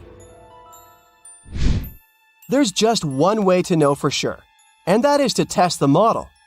But you know, the ancient museum in Cairo would unlikely let one of their cherished exhibits fly around like a toy. That's why glider designer Martin Gregory built a similar model, this time of balsa wood, and concluded that even with the missing tailplane, the plane wasn't much of a flyer. Case solved? Not really. This didn't sound convincing enough to the History Channel, so they invited an aerodynamics expert to build another replica of the bird. He tested it in weather conditions similar to those in Egypt and was impressed with the little plane's abilities. So, if they did invent the prototype of a plane back in the times of pharaohs, it would be a good example of an oupart. That's an out-of-place artifact, an object that's way ahead of its time in terms of technology or history. And the Sakara bird isn't the only example of such a revolutionary concept. In 1901, a group of divers retrieved the Antikythera mechanism from an underwater shipwreck near the Greek island of Antikythera. It's been dubbed the world's first analog computer, and it's currently dated around 100 BCE. The bronze mechanism could tell the position of the sun, moon, planets, and stars, as well as the lunar phase, the dates of upcoming solar eclipses, and even the speed at which the moon moves through the sky. No one's sure who used it and how or where it was made. But it's obvious that it's extremely precise and way too advanced for its time. The first flushing toilets in the world were invented in the middle of the 20th century. Just kidding. The ancient Minoans on the Mediterranean island of Crete and the Indus Valley civilization both came up with this brilliant invention at the same time, around 4,000 years ago. The plumbing and sanitation were so well done that no one managed to design anything better until 2,000 years later. One ancient Minoan lavatory was discovered at the Palace of Knossos. It looks like it had a wooden seat set over a tunnel that directed water from a rooftop reservoir to an underground sewer. Other varieties got water from jugs. Only the super rich people could afford all this glory. So if you wanted to shop for real estate back then, the flushing toilet would be a telltale sign you were in the rich neighborhood. Automated doors became a cool, seemingly new invention back in 1931. But the technology behind them is actually much older. Think the 1st century CE old. Mathematician and engineer Heron of Alexandria came up with a hydraulic system to open and close temple doors. To bring it into action, you need to light a fire to produce heat. There was a brass pot under the fire, half filled with water. The inventor connected the brass pot to containers that acted as weights. When the fire was burning, the water moved into the containers. They went down and pulled the ropes. It was nothing like a supermarket door that opens in front of you before you even have time to think. Heron's door took hours to open, and there was no way to stop the process. That's why they only opened the doors once a day before people entered the temple, to add some mysticism at the temple during ceremonies. Spooky. Looks like the first ever battery was invented in Baghdad around 2,000 years ago. A German archaeologist found this oval-shaped clay jar in 1938. Scientists are still not sure what purpose it served and who exactly invented it. There is a theory that it was used for electroplating objects with precious metals. When they filled it with a weak acid like vinegar, the battery produced around 1 volt of electricity. Another theory says it was a vessel for sacred scrolls. Would you like to buy contact lenses designed by Leonardo da Vinci himself? In 1508, he invented a glass lens with a funnel on one side. You were supposed to wear it with water inside to improve your vision. Sounds a bit uncomfortable, doesn't it? So, around a century later, French scientist René Descartes decided to improve the idea and make the cornea contact the future lenses. Contacts because they contact your eyes, get it? The glass tube with liquid did help improve vision, but blinking was sadly impossible. 2.5 centuries later, new technologies in the glass industry let scientists design contacts that would fit in the eye and even let the wearer blink. Thanks, guys! Still, those lenses were made of heavy blown glass and didn't let the eye breathe. About 50 years later, contacts became plastic, lightweight, unbreakable, and scratch-resistant, but still covering the entire eye. And then, in 1948, an English optical technician accidentally sanded down a plastic lens and figured out they'd still be in place even if they covered only the cornea. Imagine you're living in 19th century London and need to send a message to New York. It would have taken about 10 days to get there by ship. So when delivery time went from days to hours in 1858, it was a true sensation. The first message was sent by Queen Victoria herself. It was all made possible thanks to the transatlantic telegraph cable, running under the ocean. Sadly, the new cool invention only lasted a few weeks. It took years to bring it back to life. This summer, you finally decide to go on that once-in-a-lifetime round-the-world trip. The first stop of this exciting adventure is in Europe. You start your journey in Italy, the country of pasta and pizza and delicious gelato. Ah, there it is, the world-renowned Leaning Tower of Pisa. You buy your ticket and get inside the crooked monument. You're about to climb 251 slippery stairs, so watch your step and don't forget to breathe. The white marble stones are astounding, and from time to time, you peep outside to enjoy the view of the city. Congratulations, you've made it! You've reached the top of the bell tower and can take all the selfies you want. The Leaning Tower of Pisa is one of Italy's most iconic landmarks. During your hike up the stairs, a guide tells you it's actually a medieval monument. It was built between the 12th and 14th centuries, taking over 200 years to finish. And in case you're wondering if it's always been tilted, I can say without a doubt, yes it has. Once they finished the third floor, the bell tower started sinking. The thing is, the very name Pisa comes from the Greek word that means marshy land. The ground there is extremely soft, made of clay, mud, and sand. And architects have been trying to save the day ever since they built the tower. At the top of the 185-foot-tall monument, you take your time admiring the city. How many terracotta rooftops can you count? If you walk toward the south side of the monument, you may feel closer to the ground. This is because the Leaning Tower of Pisa tilts toward the south. At one point, it leaned almost 5.5 degrees and still didn't fall. Today, when you visit the monument, the guide might tell you the tower is leaning less. A few years ago, the world's best architects and engineers did some construction works next to the monument to keep it from falling over. They dug several tunnels and took out over 38 cubic meters of soil from under the north side of the tower. So now the tower is tilting at an angle of only 4 degrees. So if you want to take one of those classic photos where you're holding up the tower, you better hurry. Who knows how long the tower will still be leaning? Now it's time for you to make your way to Rome. This city is basically an open-air museum, and you have to check it out for yourself. It's scalding hot, but you're lucky. Today you're visiting the baths of Caracalla. Are you ready for an authentic ancient Roman experience? You enter through what once was a locker room.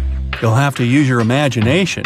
Today, you'll only see 130-foot-tall brick walls here. Romans of every class would spend an hour or two in the baths every day. They would come after a long day at work or before dinner. Imperial bath complexes, such as this one, were usually free, but you had to pay an admission fee.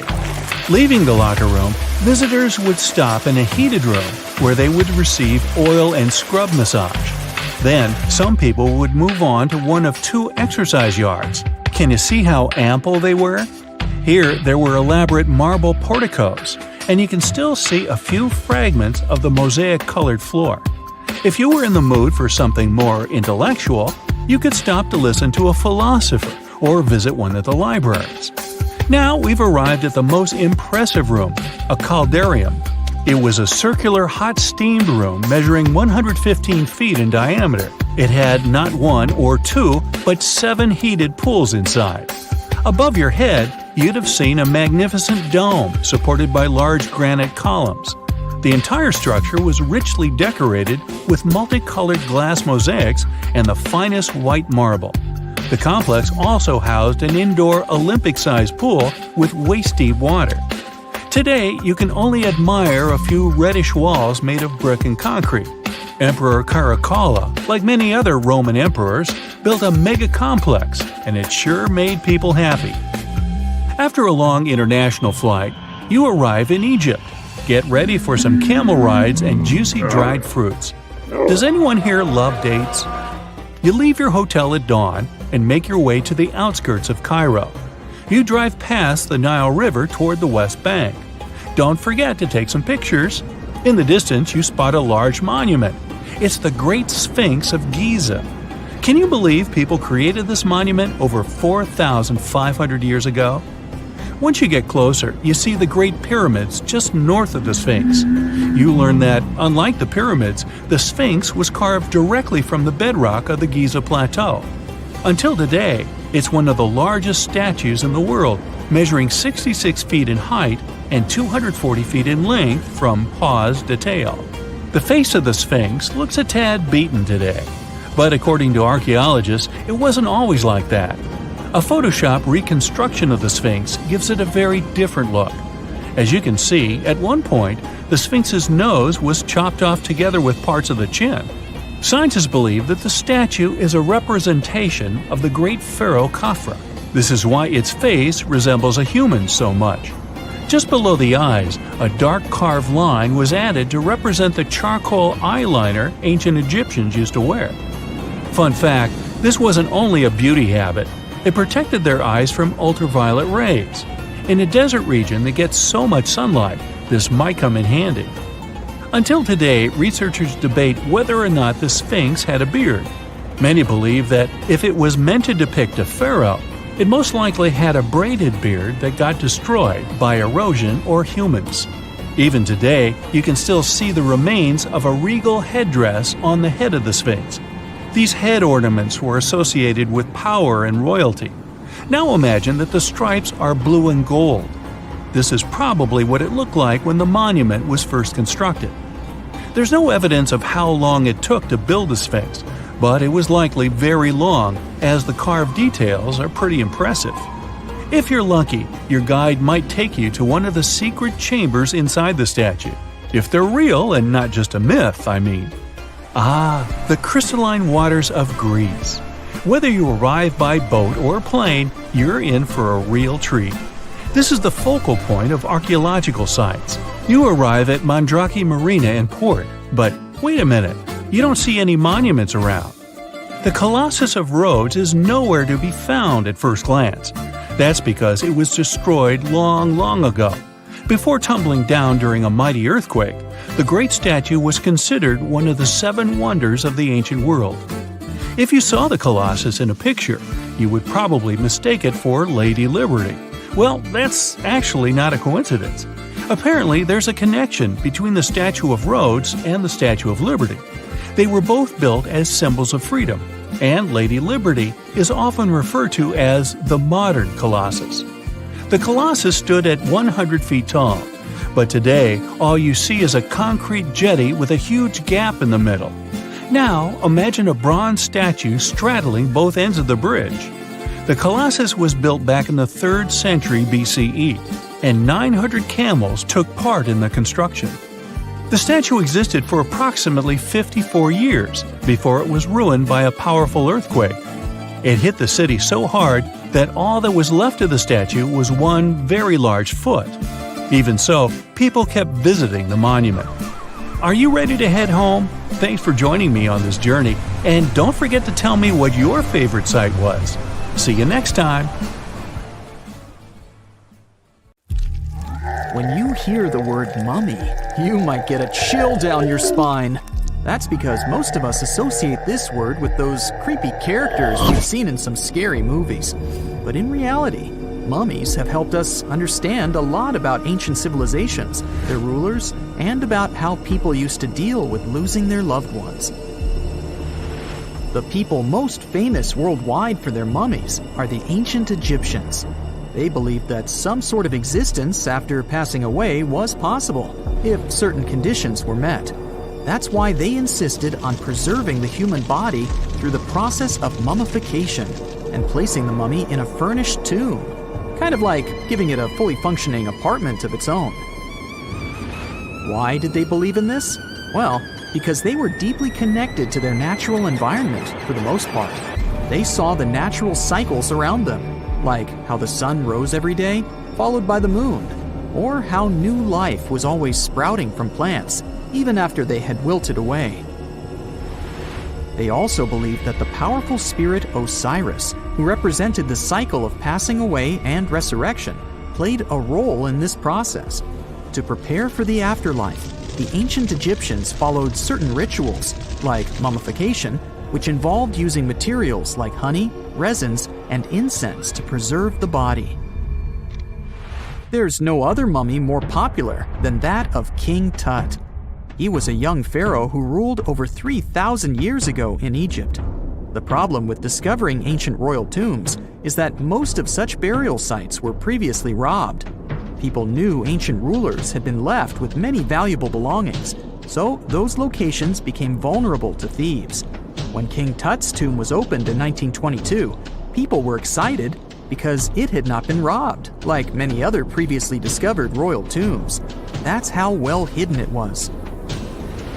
Inside, his mummy was encapsulated in a total of 3 coffins, including one made of gold. The objects found in his tomb showed us what ancient Egypt was like, and studying his mummy also helped us learn about the culture and practices popular at the time when he passed away. We also learned about his family by looking at his DNA. Scientists were able to discover that he had had a disease called malaria and a problem with his foot that might have made it hard for him to walk. Ramses II was another pharaoh in Egypt who ruled for 68 years, which was quite a lot back in the day. He was known for his expansion campaigns and building projects. Many objects from his time as a ruler still exist today, including a large statue of him. Ramses II was about 6 feet tall and lived to be about 90 years old. After looking at his mummy, scientists concluded that he may have had a medical condition that affected his spine. Now, remember those thieves I mentioned before? They are probably the reason why Ramses II ended up in a plain coffin in a secret collection of royal mummies at Deir al-Bahari, which was rediscovered in 1881. Thankfully, archaeologists were able to identify him because his journeys had been recorded on his wrappings. The process was really tedious too. In fact, in ancient Egypt, the mummification process could take a staggering 70 days to complete. A special person would say a very specific speech while delicately handling the body and drying it out using a type of salt called natron. They also used linen and resin to make the body look more lifelike and to wrap it in cloth. The tomb was equally as important for ancient Egyptians. The walls of King Tut's tomb, for example, were adorned with intricate artwork that depicted his journey to the afterlife, from his burial procession to his passage through the underworld. The ancient Egyptians believed that everyone made this journey after passing away, and they filled their tombs with items and paintings to help the person in their spiritual travels. Additionally, the walls of the tomb were decorated with spells from a special book, which contained a collection of poems that the Egyptians believed would help people reach the afterlife. And speaking of how important this journey was, people also placed food in these ancient tombs. In King Tut's tomb, archaeologists discovered 36 jars of vintage beverages and 8 baskets of fruit, which were believed to be left there to help him in his journey to the afterlife. The Egyptians believed that traveling to the afterlife took a really long time, so they left a lot of supplies, such as food and water, to sustain their loved ones. Pharaohs also generally had numerous luxurious garments and beautiful jewelry in their tombs to ensure that they would have a fashionable journey. These items included various types of linen clothing, such as tunics, scarves, gloves, and headdresses, as well as a lot of gold jewelry with precious stones, like bracelets, buckles, pendants, necklaces, rings, and even precious depictions of insects for protection. Some were also deposited with fans made from ivory and ostrich feathers to keep them cool in the afterlife. Some ancient rulers were even placed in their forever apartments along with boats. For example, Pharaoh Khufu built the Great Pyramid at Giza as his tomb, and a large ship was found inside. King Tut, however, was buried with multiple boat paddles, but no actual boat. Instead, He had 3 chariots and numerous walking sticks made of precious materials, perhaps indicating he'd rather travel to the beyond by land, not by water. Amongst the most interesting objects found near ancient mummies are bottles of oils and perfumes. If rulers were supposed to be fashionable, why not smell nice too, right? Also, some of them had some ancient kinds of board games, most of them made out of precious materials like gold or ivory. One of those games was called Senet. It was very popular amongst the ancient Egyptians and very similar to modern-day chess. The ancient Egyptians may have the most famous mummies out there, but they weren't the first to invent the procedure. In fact, it all started in South America with an ancient civilization named the Chinchorro. As far as we know today, these people were the first to mummify their loved ones that had passed away. They did it somewhere around 2,000 years before the Egyptians started their own rituals. Sure, we can tell a lot about ancient rulers by studying these mummies, but until recently, we had no idea what they really looked like during their lifetime. Not so long ago, though, some very special mummy paintings were found by archaeologists studying ancient Egyptian objects. These mummy portraits are highly detailed paintings of individuals that were made while they were still alive. Such paintings were often painted on wood, as opposed to the classical portraits we all know about, which are painted on canvas. They are known for their realism and beauty, and have even been used by researchers to diagnose diseases by comparing them to the corresponding mummies. Some of these portraits also include depictions of jewelry, which was later found on the mummies. The recent discovery of these mummy portraits in Central Egypt is significant, as it marks the first time in over a century that such paintings have been found.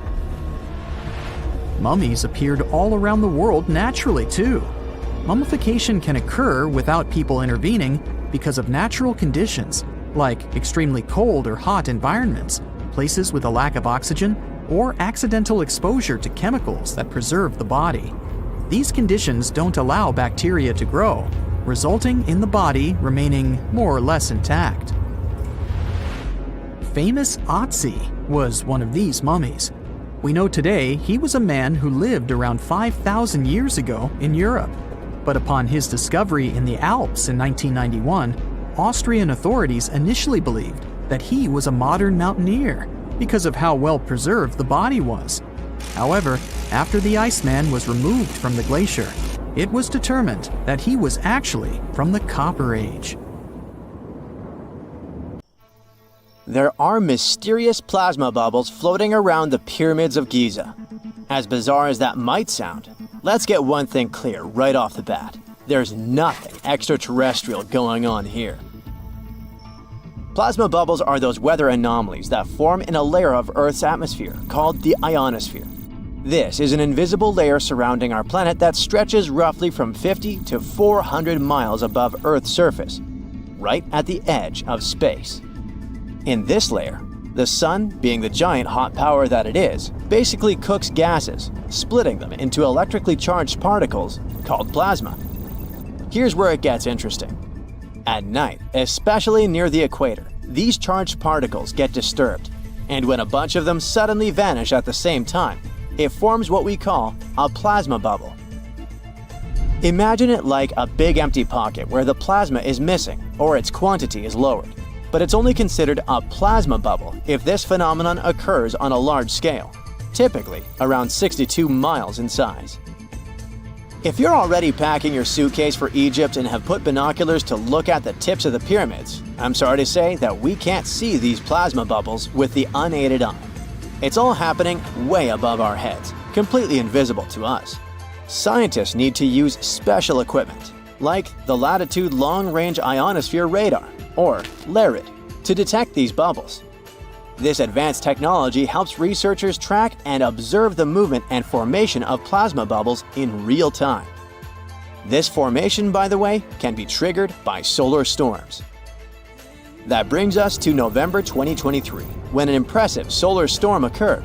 On a scale from 1 to 5, this one was classified as a G3, which is considered a strong event. Solar storms occur when sunspots are basically cooler, darker areas on the sun's surface. released bursts of energy into space. These flares triggered several geomagnetic storms on Earth. While this might sound like doomsday stuff, it didn't disrupt our daily lives too much. In fact, it was great news for skywatchers, since the solar storm created stunning auroras, with the northern lights visible as far south as Greece and Turkey. But this particular storm in 2023 also had another interesting consequence. It caused the largest plasma bubble ever recorded by the Chinese radar. This phenomenon was so massive that it covered regions as far apart as the Egyptian pyramids and the Midway Islands in the Pacific Ocean. Now that's a huge distance, and it is a big deal for science. And that's because plasma bubbles are a growing threat to modern technology. Experts say they can disrupt satellite communications and GPS systems. So if you're using Google Maps or Waze and suddenly it can't figure out where you are, a plasma bubble might be to blame. Great. We now know what's going on with those bubbles, detected above the pyramids of Giza. But things get even weirder inside this ancient construction. Apparently, the Great Pyramid of Giza has the ability to concentrate electromagnetic energy within its interior. A couple of years ago, a group of researchers decided to see what would happen if they took this ancient architecture and hit it with radio waves. I mean, waves that are similar to the kind your phone uses, but on a much larger scale, up to 1,900 feet long. But since they couldn't just start blasting radio waves at the actual pyramid, they did the next best thing: computer modeling. Using these simulations, the researchers discovered something incredible. The Great Pyramid can actually concentrate electromagnetic energy within its internal chambers, as well as underneath its base, where an unfinished chamber is located. By concentrate, I mean something like trap it. For example, when you shout into a cave, you hear your voice echo back, right? The sound waves don't just disappear, they bounce around and get focused. Similarly, when radio waves hit the pyramid, they don't just pass through or around it. Instead, they get absorbed, bounce around, and focus inside and underneath the pyramid. Our list of mysterious phenomena surrounding the Egyptian pyramids doesn't end there. Inside the pyramid, there's a long, narrow passage that leads to what's known as the King's Chamber. This room sits at the center of the pyramid, and it's believed to have been the final resting place of Pharaoh Khufu, the ancient Egyptian leader who commissioned the entire thing over 4,000 years ago. When visitors step into the King's Chamber, two things normally strike them: the room's incredible acoustics and its heavy, imposing structure, which is entirely lined with red granite. Recently, scientists have started to connect these two facts. Some researchers now believe that the King's Chamber might be able to catch or pick up sound energy generated from other parts of the pyramid. In other words, this room might have been designed to amplify sound in a way that no other chamber in the pyramid can. To test this theory, researchers conducted an experiment where they sang in the Queen's Chamber, which is located directly below the King's Chamber. Here's where it gets wild. The music couldn't be heard in the lower underground rooms of the pyramid, but it sounded loud and clear in the King's Chamber. One possible explanation for this is the type of stone used in the King's Chamber: pink granite. Granite is known for its piezoelectric properties, meaning it can absorb energy from its surroundings, like sound vibrations, and convert it into electrical energy. This suggests that the chamber's unique acoustics might be due to more than just the shape of the room. It could be that the granite itself plays a role in amplifying and concentrating sound waves. According to scientists, these discoveries open up a whole new field of research into the pyramid's potential. Could the ancient pyramids have somehow harnessed the energy created by sound waves, or even Earth's natural vibrations? It might sound far-fetched, but considering the granite's piezoelectric properties are well documented in modern science, it's not entirely impossible. Who knows?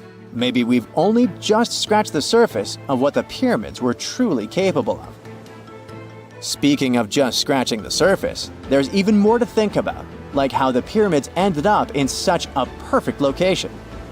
It seems the builders lined up the Great Pyramid with the cardinal points, meaning its sides are almost perfectly aligned with the four main directions: north, south, east, and west. There are many theories about how they did it, but one study suggests that Egyptians might have used the fall equinox to achieve this perfect alignment. During the equinox, the sun rises and sets directly in the east and west. It probably made it easier for builders to use the sun's position as a guide. By watching the sun during this time, they could make sure the pyramids were positioned just right.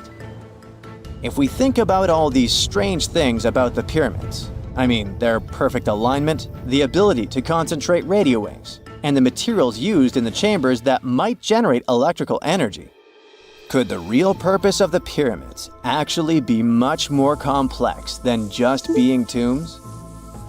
Well, Nikola Tesla thought so. It is said that the famous inventor and engineer was kind of obsessed with the Egyptian pyramids, and he wondered if they might actually be giant energy transmitters. He believed the shape and position of the pyramids could help them function as huge generators, capable of producing free, limitless energy. Some researchers agree with Tesla and believe that these massive monuments might have been designed as giant power plants.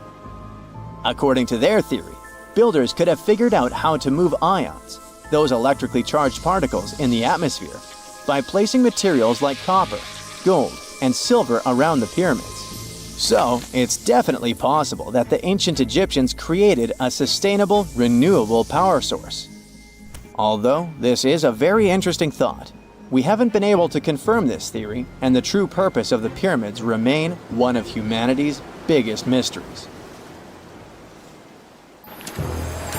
The story goes that two Mayan twin boys loved to play ball. Sure, they were really good at it, but they also made a lot of noise when playing. The lords of the underworld soon became bothered by the sound and summoned the two boys to the underworld, a place the Mayans called Xibalba.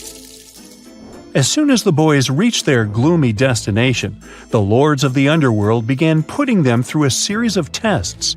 Soon enough, the inexperienced twin boys failed the tests and lost their lives. But this was not in vain. This sad event resulted in the appearance of a beautiful fruit tree. Soon enough, a young woman saw a beautiful fruit on this tree and reached up to pick it. Legend has it that soon after that, she gave birth to another set of twin boys named Hunahpu and Xibalbaqui. Just like their ancestors, these twins were great ball players, but they were equally as loud, and the lords of the underworld became annoyed again. They decided to ask this pair of twins to come to play a game in the underworld, hoping to get rid of them too. When the twins arrived, the lord sent them through a number of frightening places. The first one was the House of Gloom, which was very dark. They then passed through the House of Knives, where they had to avoid getting injured. The twins then built a fire in the House of Cold, so that they didn't freeze, and ran through the House of Jaguars, where they tricked the animals into not eating them. Finally, they entered the House of Bats, where they seemed to have lost their luck. One of the bats managed to run off with Hunahpu's head. The lords then challenged the twins to play ball with them, but the boys were clearly at a disadvantage. Xibalbaqui placed a turtle on Hunahpu's shoulders to make up for his lost head, and they began playing.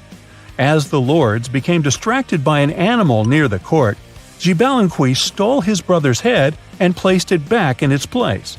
Much to the annoyance of the lords, the twins were now able to tie the game. Hunahpu and Xibalbaqui continued to perform a series of tricks for the lords of the underworld. One of them involved Xibalbaqui injuring Hunahpu and then bringing him back to life. The lords were so impressed by the twins' performance that they asked them to do the same trick on them. Of course, the twins agreed, but after performing their trick on some of the lords, they refused to revive them. Seeing what had happened, the lords of the underworld admitted defeat and begged for their lives, promising not to intervene in the lives of people ever again. Hunahpu and Xibalbaqui were happy to have avenged their ancestors and gained the respect of the lords. Legend has it that the lords of heaven were so impressed by the twins that they took them to live in the sky by turning them into the moon and the sun. The Maya civilization was one of the most dominant indigenous societies in history, and their folklore and traditions are still discovered and studied today. They used to live in a territory called Mesoamerica. It was made up of modern-day Mexico and parts of Central America like Guatemala, Belize, Honduras, Yucatan Peninsula, and El Salvador. They lived from 1800 to 900 BCE and up to 900 to 1500 CE. Apart from their impressive legends, the Maya were very skilled inventors. They're known for their calendars, writing systems, farming methods, and sports. Their writing, for example, was found preserved on buildings and stone monuments, as well as in rare books and pottery. It's a system made out of more than 800 hieroglyphics in various combinations. Each of those signs was said to represent a syllable. Their writing system was deciphered by accident by Tatiana Proskorakov, an American woman who initially studied to be an architect. Since she didn't find a job in her field, she eventually became a Mayanist in her own right, despite not being academically trained. She was the first to notice that the Mayan upended frog glyph meant birth, and that their toothache glyph meant the date when the king ascended to the throne. It made it easier for scientists to pinpoint birthdays, as well as the names of the rulers of a specific Mayan dynasty. They also invented the concept of zero, which is seen as one of the greatest innovations in mathematics, physics, and human history altogether. Sure, even back then, people understood the idea of having nothing, but the concept of zero as a number is a relatively new invention. A fun fact about Mayans is that they really liked hats. The bigger your hat was, the more important you looked. Not only was it a sort of fashion statement, but it also made them look taller, which was a big deal for their aesthetic. The Mayans also came up with one of the most intricate and complex calendars in human history. It was the first to use zero as a placeholder. Their calendar ended on December 21st, 2012, which led some people to believe that it translated to the end of the world. Obviously, that was not the case. It just so happened that the date coincided with the end of a Mayan cycle of years. But you know, as advanced in science and astronomy as they were, they did make some mistakes. One of them was their belief that the world was flat. Their theory was that the four corners of the world were watched by the brother lords, who kept the sky from falling over their lands. Hats off for their menus, though, as they were well-known chocolate eaters. They turned eating chocolate into a form of art. The drink they made wasn't really like the hot chocolate we enjoy today, though. The recipe included mixing cacao with water, honey, chili pepper, cornmeal, and other ingredients to make a foamy, spicy drink. The ritual of drinking cacao was a crucial part of their celebrations. We're not done discovering all the amazing parts of their architecture and civilization. It was only a few years ago that a Maya pyramid was found at Tonina, in the Mexican state of Chiapas. It was estimated to be more than 1,000 years old. The reason why it escaped archaeologists for so long was that it lay hidden under what was believed to be a natural hill. The ruins of two Mayan cities have been recently discovered in the Mexican state of Campeche. Why didn't we find them until now? Well, they were concealed by really thick vegetation, which made it difficult for archaeologists to reach them. The Mayans didn't just disappear. Their descendants are still around today, many of them choosing to live in their ancestral homelands. You can find them in Guatemala, for example, where the Maya people make up the majority of the population. Overall, the Maya ethnic group contains people that speak different Mayan languages, such as Yucatec, Quiche, Quechua, or Mopan. They had no idea what a spa day was, but the Mayans really enjoyed a nice sweat once in a while. Sweat lodges were discovered around ancient Mayan sites. They were built out of stone or adobe. These rooms were an essential part of their cleansing and healthcare rituals. One of the earliest sweat lodges was found in Quello in northern Belize and appeared to date back 3,000 years. One of the most important parts of the Mayan culture was a ball game which they named Pix. It had both political and spiritual significance. We can see ball courts at important parts of Mayan archaeological sites. The main goal of the game was to pass a rubber ball through a very high stone hoop without using your hands. Basically, it was a combination of soccer and basketball. However, it could have serious consequences. The loser could, at times, even lose his own life. Ooh, high stakes indeed. Because of this game and the need for bouncy balls, the Mayan people were some of the first cultures to use rubber. They made it using natural latex. There were different kinds of rubber depending on what natural substances the latex was mixed with. And that, my friend, is the way the ball bounces. Sorry, but you know me, I just couldn't resist.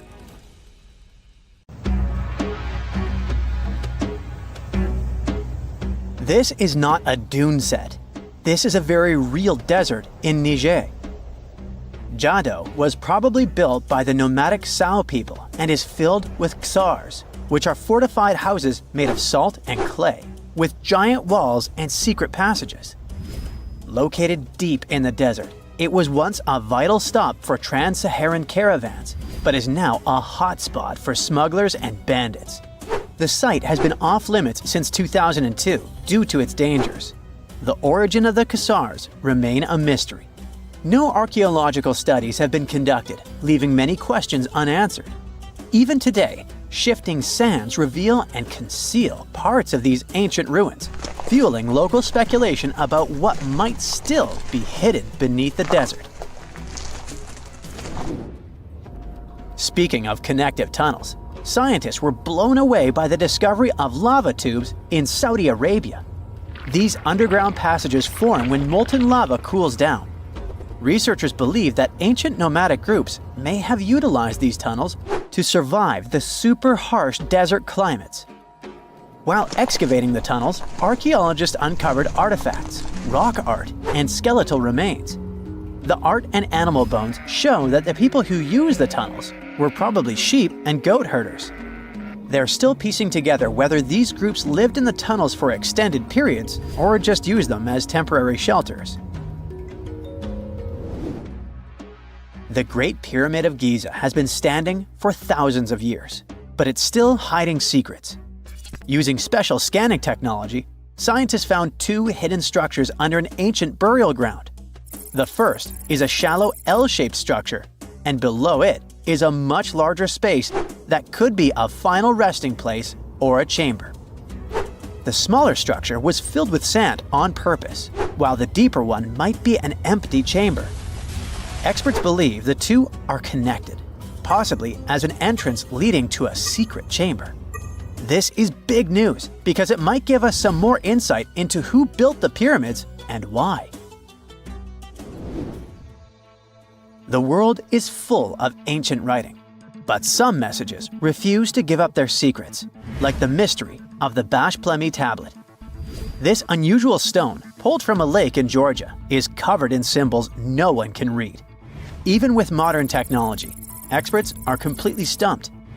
The tablet is about the size of a book, with 60 symbols carefully carved into its surface, but 39 of them don't match any known language. Some resemble scripts from ancient civilizations in the Middle East, India, and Egypt, but none are an exact match. To make things even trickier, part of the tablet is broken off, meaning a piece of the puzzle is missing forever.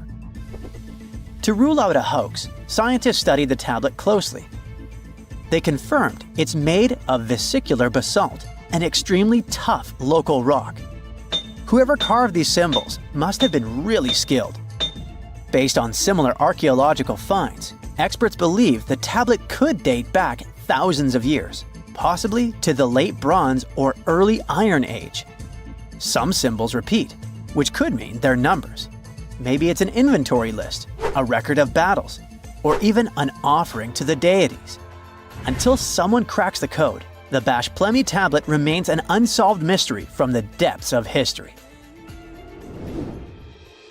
Experts are still stumped with what this Minoan disk might mean.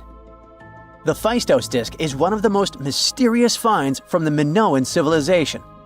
This 6-inch clay object, discovered in 1908, has strange spiral markings that no one has fully decoded yet. The disc has 241 symbols on both sides, showing everything from people and animals to tools and plants.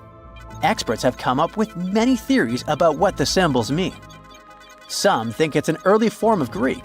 Others suggest it's a prayer or a hymn.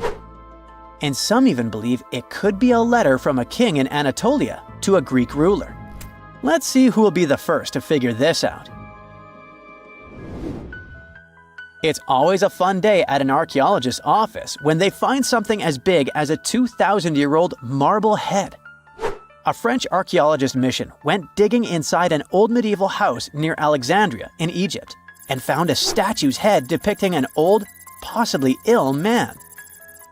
This statue dates from the last Egyptian dynasty before it became part of the Roman Empire, and the site where it was found is associated with the likes of Cleopatra and Mark Antony.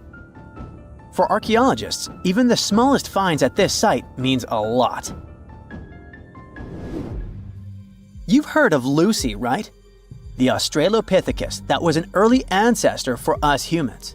Well, scientists found some of her species' footprints somewhere in Tanzania. The so-called Laetoli footprints are over 3 million years old. The trail stretched 88 feet and has about 70 footprints, left behind when a bunch of early humans walked across some wet volcanic ash. What's cool is that these early humans were already walking on 2 feet, like us, not all hunched over like apes. The close spacing of the prints shows they probably had short legs and a shorter stride than we do today. In an ancient Egyptian temple, archaeologists uncovered a shrine unlike any other, a place dedicated to falcons and 2 mysterious deities. One deity had a falcon's head, while the other wore a crown with a sun disk and cow horns. But the most baffling discovery was an inscription that read, "It is improper to boil a head in here." At the heart of the shrine, there are 15 headless falcons carefully arranged on a pedestal, likely as offerings to the falcon-headed deity.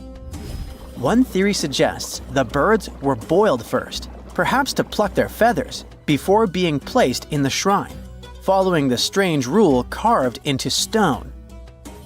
Archaeologists also found a 13-inch iron harpoon nearby. Its true purpose remains unknown, although the shrine also held remains of fish, mammals, and bird eggs, suggesting that the rituals may have included feasting. And speaking of ancient Egypt, meet Hathor. Scientists named her after the ancient Egyptian deity of motherhood, music, and singing. This wooden statue, housed at the Metropolitan Museum of Art, was thought to be just a beautiful artifact, until a surprising secret was uncovered. Using an X-ray machine, experts found a mechanical operating system inside it, with pulleys and axles connecting her shoulder to her left leg.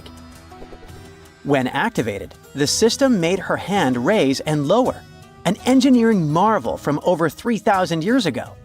The statue was created during Egypt's Middle Kingdom, around 1800 BCE, and is often compared to 19th century automata due to its advanced design. It's believed the statue was used in religious ceremonies, symbolizing Hathor's role in dance and music. An unexpected discovery happened in northern Kuwait, where a Kuwaiti-Polish team uncovered a mysterious 7,500-year-old statue. The statue features an elongated skull, no mouth, narrow eyes, and a flattened nose. This feature is thought to be an Ophidian figurine, named after the Greek word for snake, and it was likely made by the Ubaid culture, a civilization known for their pottery skills.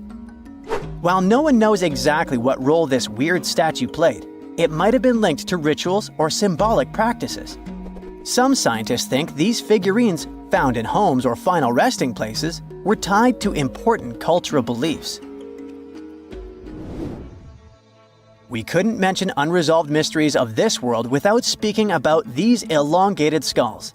In the deserts of Peru, researchers uncovered 5 ancient skeletons, 2 with unnaturally elongated skulls.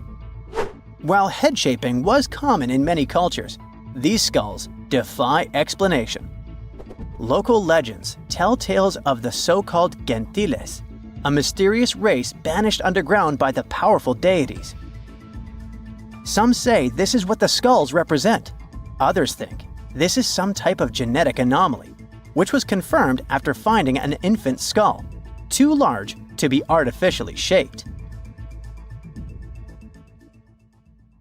This just in, the world's oldest pyramid was built during the last ice age. And I'm not even talking about Egypt. I'm saying our ancestors might have spewed a 27,000-year-old pyramid in West Java. Ganung Padang is not exactly shouting pyramid. It's more of a mound with huge scattered stones tossed all over it.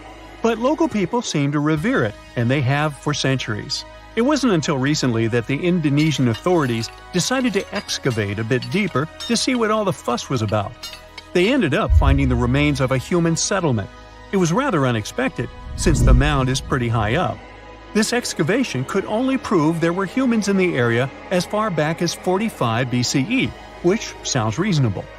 It was up to an Indonesian geologist named Donny Hillman to prove that Ganung Padang is the world's first pyramid. He used all sorts of new technology to support his claim. Our guy used carbon dating, which digs deep into the earth and takes whole chunks of soil.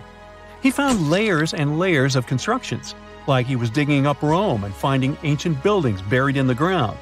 His research proved that there had been caverns and even rooms down there, which could only mean one thing: humans. As for the rocks located up in the mound, they were most likely strategically placed by the people who lived there back in the day. They needed a place to meditate, so they arranged things in a harmonious way. Their smooth surfaces wouldn't be the result of years of erosion, but the works of great sculptures, the Michelangelos of their day, let's say. If this is all for real, then human civilizations began way before we think they did. Our ancestors, the Paleolithic humans, didn't have what it took to be considered a civilization, especially not the tools and knowledge to build pyramids. They needed a lot of masonry skills, which weren't all that available during the last ice age.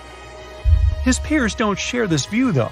They could believe Hillman's theory if he had found evidence such as charcoal and bone fragments, but he didn't. Flint Dibble, another archaeologist, says that without concrete evidence of human activity, there's no proof of an actual pyramid. In this case, all the data proves is that the soil in the mound dates back to 27,000 years ago. He thinks the rocks on top of the mound just slipped down the hill, like rocks normally do. Only a complex society would have managed to build a stepped pyramid like they claim it was. But according to Bill Farley, an American archaeologist, there's just no reason to believe there were any settlements in Indonesia during the last ice age. Now, just so you know, the oldest known ancient society with this kind of knowledge is probably 11,000 years old and used to occupy the region of modern-day Turkey. Take a look, Turkey's Göbekli Tepe. It's also not a pyramid, but it's the oldest monolithic construction made by humans. Back in the Neolithic period, a lot of people settled there, and there are proofs for it. For example, the walls there are covered in ancient drawings of clothing and wild animals. Until recently, the title of the world's oldest pyramid went to a three-sided construction known as the Djoser Pyramid in Egypt. Djoser is located just a few miles south of the Giza complex in a town called Sakara. It made its way to popular culture more than once. In the 18th century, it became a common feature in European paintings. Young men from the cultural elite did a grand tour around the world, and Sakara was at the top of their list. It was also featured in the video game Assassin's Creed, with a digital representation way more accurate than many historical drawings of the thing. That was kind of a big deal in ancient Egypt, to build pyramids for kings to spend their afterlives. And if you thought the Khufu pyramid was the oldest one in the world, well, Djoser was built 70 years ahead of that time. The development of new technology has allowed archaeologists to make groundbreaking discoveries, and a new, or should I say ancient pyramid in South America might win the title in dispute. It turns out that pyramids were also pretty fashionable in the Americas in the old days. Among them are the iconic pyramids of Guatemala's Tikal temple complex, the same ones that appeared in Star Wars No. 4. But to find the oldest pyramid in the Americas, one would have to travel to Peru. Deep in the Peruvian desert, archaeologists stumbled upon a sprawling ancient metropolis known as Caral. At first, researchers believed that the settlement was pretty recent, since the site was way too complex for ancient technology to handle it. As we said, Caral is a desert town, like Las Vegas, but without all the hoopla. This means no easy access to water. And for cities like these to thrive, they need a considerable irrigation system, which leads us back to complex technologies. The Peruvians surprised us all with this new discovery. This site was huge, filled with an amphitheater, houses, and religious buildings. The whole thing probably sprawled through 370 acres. And when scientists went to test their initial hypothesis using radiocarbon dating, they found that the city probably sprung around 2027 BCE. On the site, archaeologists found 6 pyramids that could possibly predate the one in Sakara. As far as they know, both civilizations coexisted in the same time period, in opposite parts of the world. But since researchers can't pinpoint the exact age of Caral's pyramids, it's pretty hard to guess which civilization completed their pyramid first. If only we had a crystal ball. Now, it just so happens that the shape of a pyramid is something that nature is able to produce all on its own, leaving us modern-day humans a bit confused. A classic example is the Japanese side of Yaonagani, which also goes by the name of Japan's Atlantis. The entire monument is about the size of 5 football fields and the height of a 5-story building. Explorers and scientists believe that Yaonagani dates back to 10,000 years ago. For Japan's top marine geologist, Professor Masaki Kimura, Yaonagani is the heritage of a lost civilization. Kimura has dived into exploring the ruins over 100 times over the past 10 years. To him, there are clear signs of human activity down there. Check out this triangular-shaped pool on the monument's surface. Kimura thinks it's actual proof of humans, because this triangle-shaped concave is a historical symbol of water fountains in the region. As it happens with a lot of these cases, not all scientists are convinced the same. For many, Yaonagani is probably the result of thousands of years of erosion, and the fact that the monument is composed of one massive rock leads them to believe it is not really human-made. Sure, these huge basalt columns may look like the ruins of a palace, but they're most likely the result of the intense volcanic activity in the region. And speaking of natural formations that really look like a human made it, a pyramid on Mars has been a hot topic lately. Humans have been keenly trying to prove that there is life on Mars for quite some time. But some are stretching it really far, saying that little green or gray people built a pyramid on the planet to try and build their own civilization. This picture was taken over a decade ago by the Mars Reconnaissance Orbiter, the MRO, but it started to resurface recently. It shows what looks like a 3-sided pyramid. Some people claim that the smooth side of the pyramid could only be the effect of otherworldly work. Then science comes along and explains that Mars is home to one of the deepest canyon systems in the whole solar system. The so-called pyramid is located in what is known as the Kandor-Chasma region. This Martian region has a bunch of similar formations that are nothing more than the result of erosion. Nothing supernatural going on there, apparently. Secant, cosine, tangent, sine, 3.14159. Yeah, that was the cheer we heard coming from the trigonometry club back in the day. For the rest of us in math class, terms such as sine, tangent, and pi were just bewildering. Who invented these and why? Was their only purpose to make it harder for students? Well, not quite. Trigonometry was invented by the ancient Egyptians. They needed this knowledge to construct pyramids, and they did a pretty good job too. The Great Pyramid in Giza still stands today, some 4,500 years after it was built. No recalls either. So let's get out of that classroom and on a journey through time to reveal the secrets behind the ancient Egyptians' precision. Here you are, standing on the Great Pyramid's construction site, some 9 miles from Cairo. Well, the city still isn't there, as you're surrounded only by the desert and teams of construction workers. They're transporting large stone blocks weighing 2.5 tons each. They're inside a wooden sled that sits on large rollers. A crew of 8 men rolls these blocks along the ground. You immediately think of the rollers on a supermarket cash register. The principle is exactly the same, but the scale is greater, much greater. Scientists estimate that the Egyptians used 2.3 million such blocks in the Great Pyramid alone. And the block in front of you is one of the lighter ones. The heaviest of them weighed up to 15 tons. But where did all these blocks come from? Most of them originated from quarries around Giza. It's not that impressive, you think, but wait until you hear how ancient engineers transported the granite used in construction over 500 miles to the pyramid. There were no railways or highways back then, but the mighty Nile was always there. Researchers even believe that the Egyptians dug a canal to connect the Nile directly to the pyramid's construction site. All they had to do then was to wait for the flood season to begin, and voila! The rising water levels floated the heavy stone blocks for them. But how did they lift the enormous stones on dry land to stack them up to the top? Did they use oversized cranes? Well, ancient Egyptians worked around this problem, literally speaking.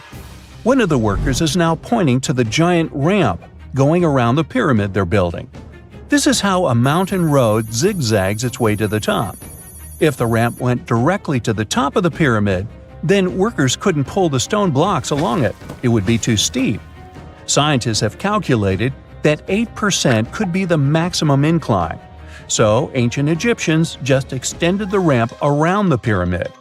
Again, these are all theories, as the ramp could have been inside the pyramid, as some researchers suggest. The exact building method is still a mystery, guarded by the Sphinx. That's its real name, right? Wrong. As the Great Sphinx is just the statue's alias. You know, the name writers take when they want to hide their true identity, or a singer's stage name. The Sphinx's real name, translated from Egyptian, means Horus in the horizon. That was the name for the Egyptian deity of the sky.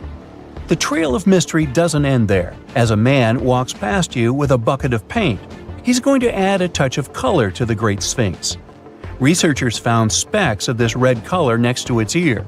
That was some strong paint, as it survived for thousands of years. You are now standing straight in front of the Sphinx. You look up. It's very tall, right? 66 feet to be precise. Now resist the urge to take a selfie. You can do it. Now you notice something else. It looks like the Sphinx is in the center of a giant triangle in the back. That's one side of the Great Pyramid. And no, your eyes are not playing tricks on you. The Sphinx really does sit in the center of the pyramid's lateral face. Here's where math comes in handy. A pyramid has 4 sides, called lateral faces. There's also a 5th face, the base, but that's not visible. It's, wait for it, face down. The Sphinx has one last mystery to reveal: its age. Scientists agree that Pharaoh Khafre built the Sphinx. He ruled after his father, who had built a great pyramid nearby. So both structures were finished around the same time. Let's talk about numbers again. You've heard of Cleopatra, the Egyptian princess described as a woman of great beauty. Hello? She saw the pyramids, but she lived closer to the time of the first iPhone than the time of the people who built the pyramids. Fascinating, right? You can see thousands of people around you. They're working hard to build the pharaoh's tomb. But how many of them are there exactly? One Greek philosopher estimated there were as many as 100,000 workers. Seems like an okay number for such an enormous structure, but it can't be true. Science simply can't back up this number.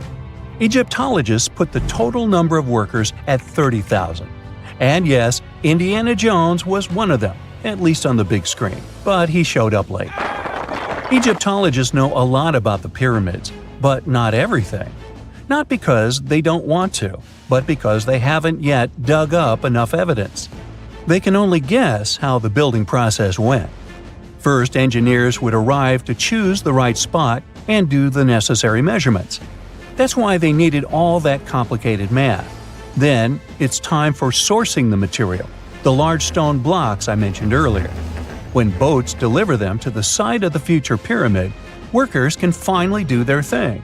They operated in smaller groups, but there were at least 2,000 of them chiseling and carving away at any given time. Sounds like a typical construction site today? Well, that's because it is, just thousands of years ago. It's amazing what ancient Egyptians were able to achieve with just copper and stone tools.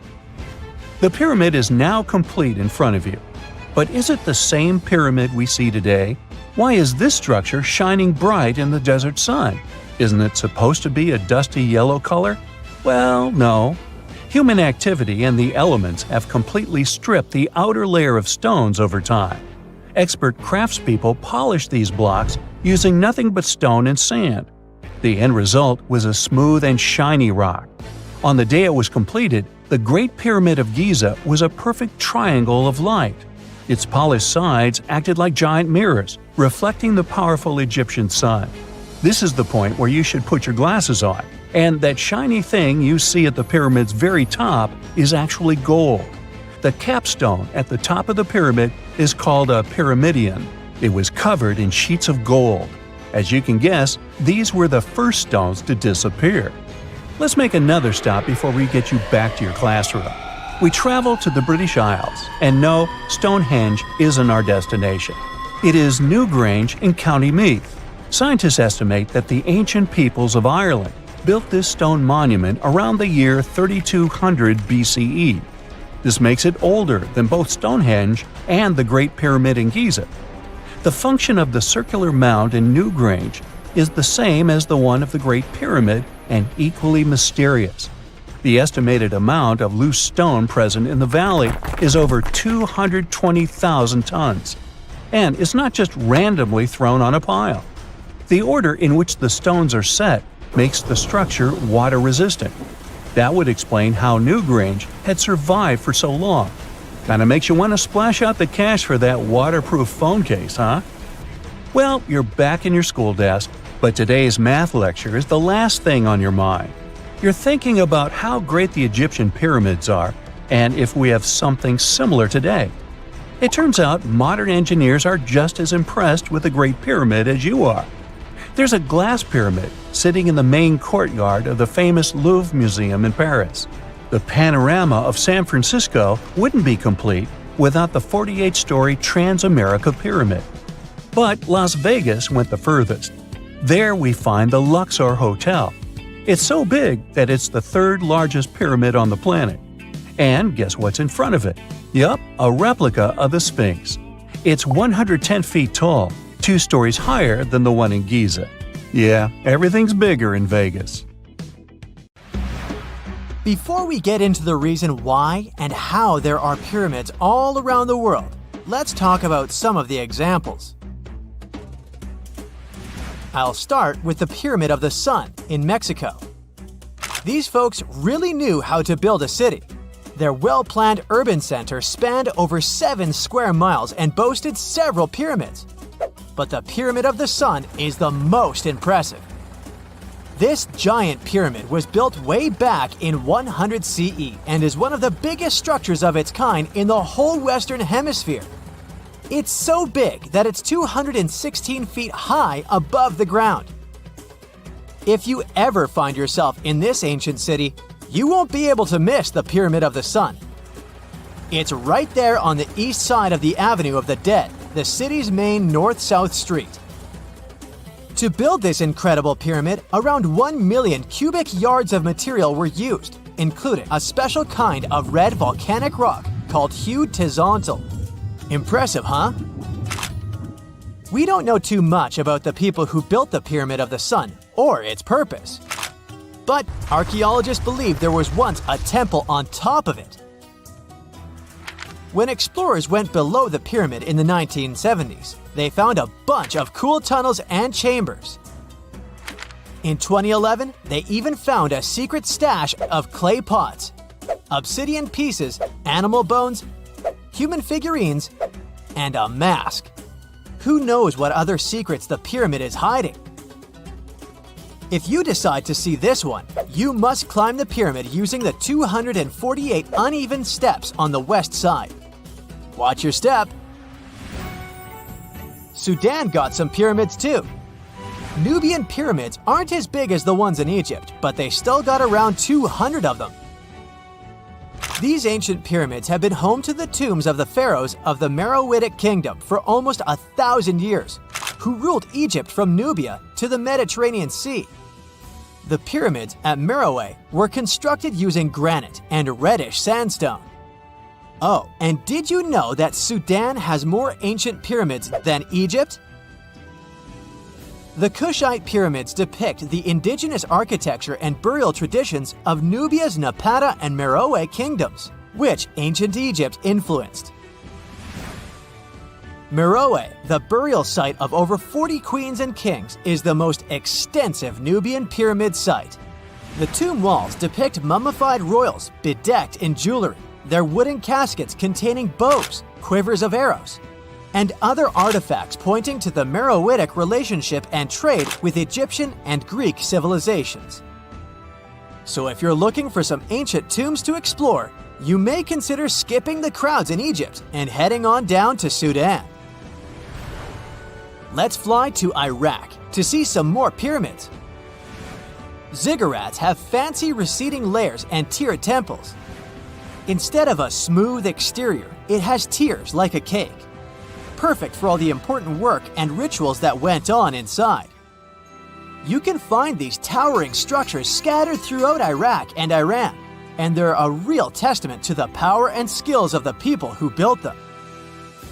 One of the biggest and most impressive ziggurats is the ziggurat at Ur. It's basically a giant rectangular pyramid that stands a whopping 70 to 100 feet tall, with 3 levels of terraces and a temple on top. Can you imagine how many baked bricks it took to build that thing? Try 720,000 for just the lower portion. This particular ziggurat was built for Sumerian king Ur-Nammu. Similar to other ones, this pyramid has been around for thousands of years, so it got a little rough around the edges. Thankfully, the Babylonian king Nebuchadnezzar II and some archaeologists came to the rescue in the 6th and 20th centuries respectively. And now, you can find this near Talil Air Base. The ziggurat at Ur was built in 2100 BCE by King Ur-Nammu for the moon deity Nana. It was the tallest building in the city, and you could see it from miles around. It was like the medieval cathedral spire of its day.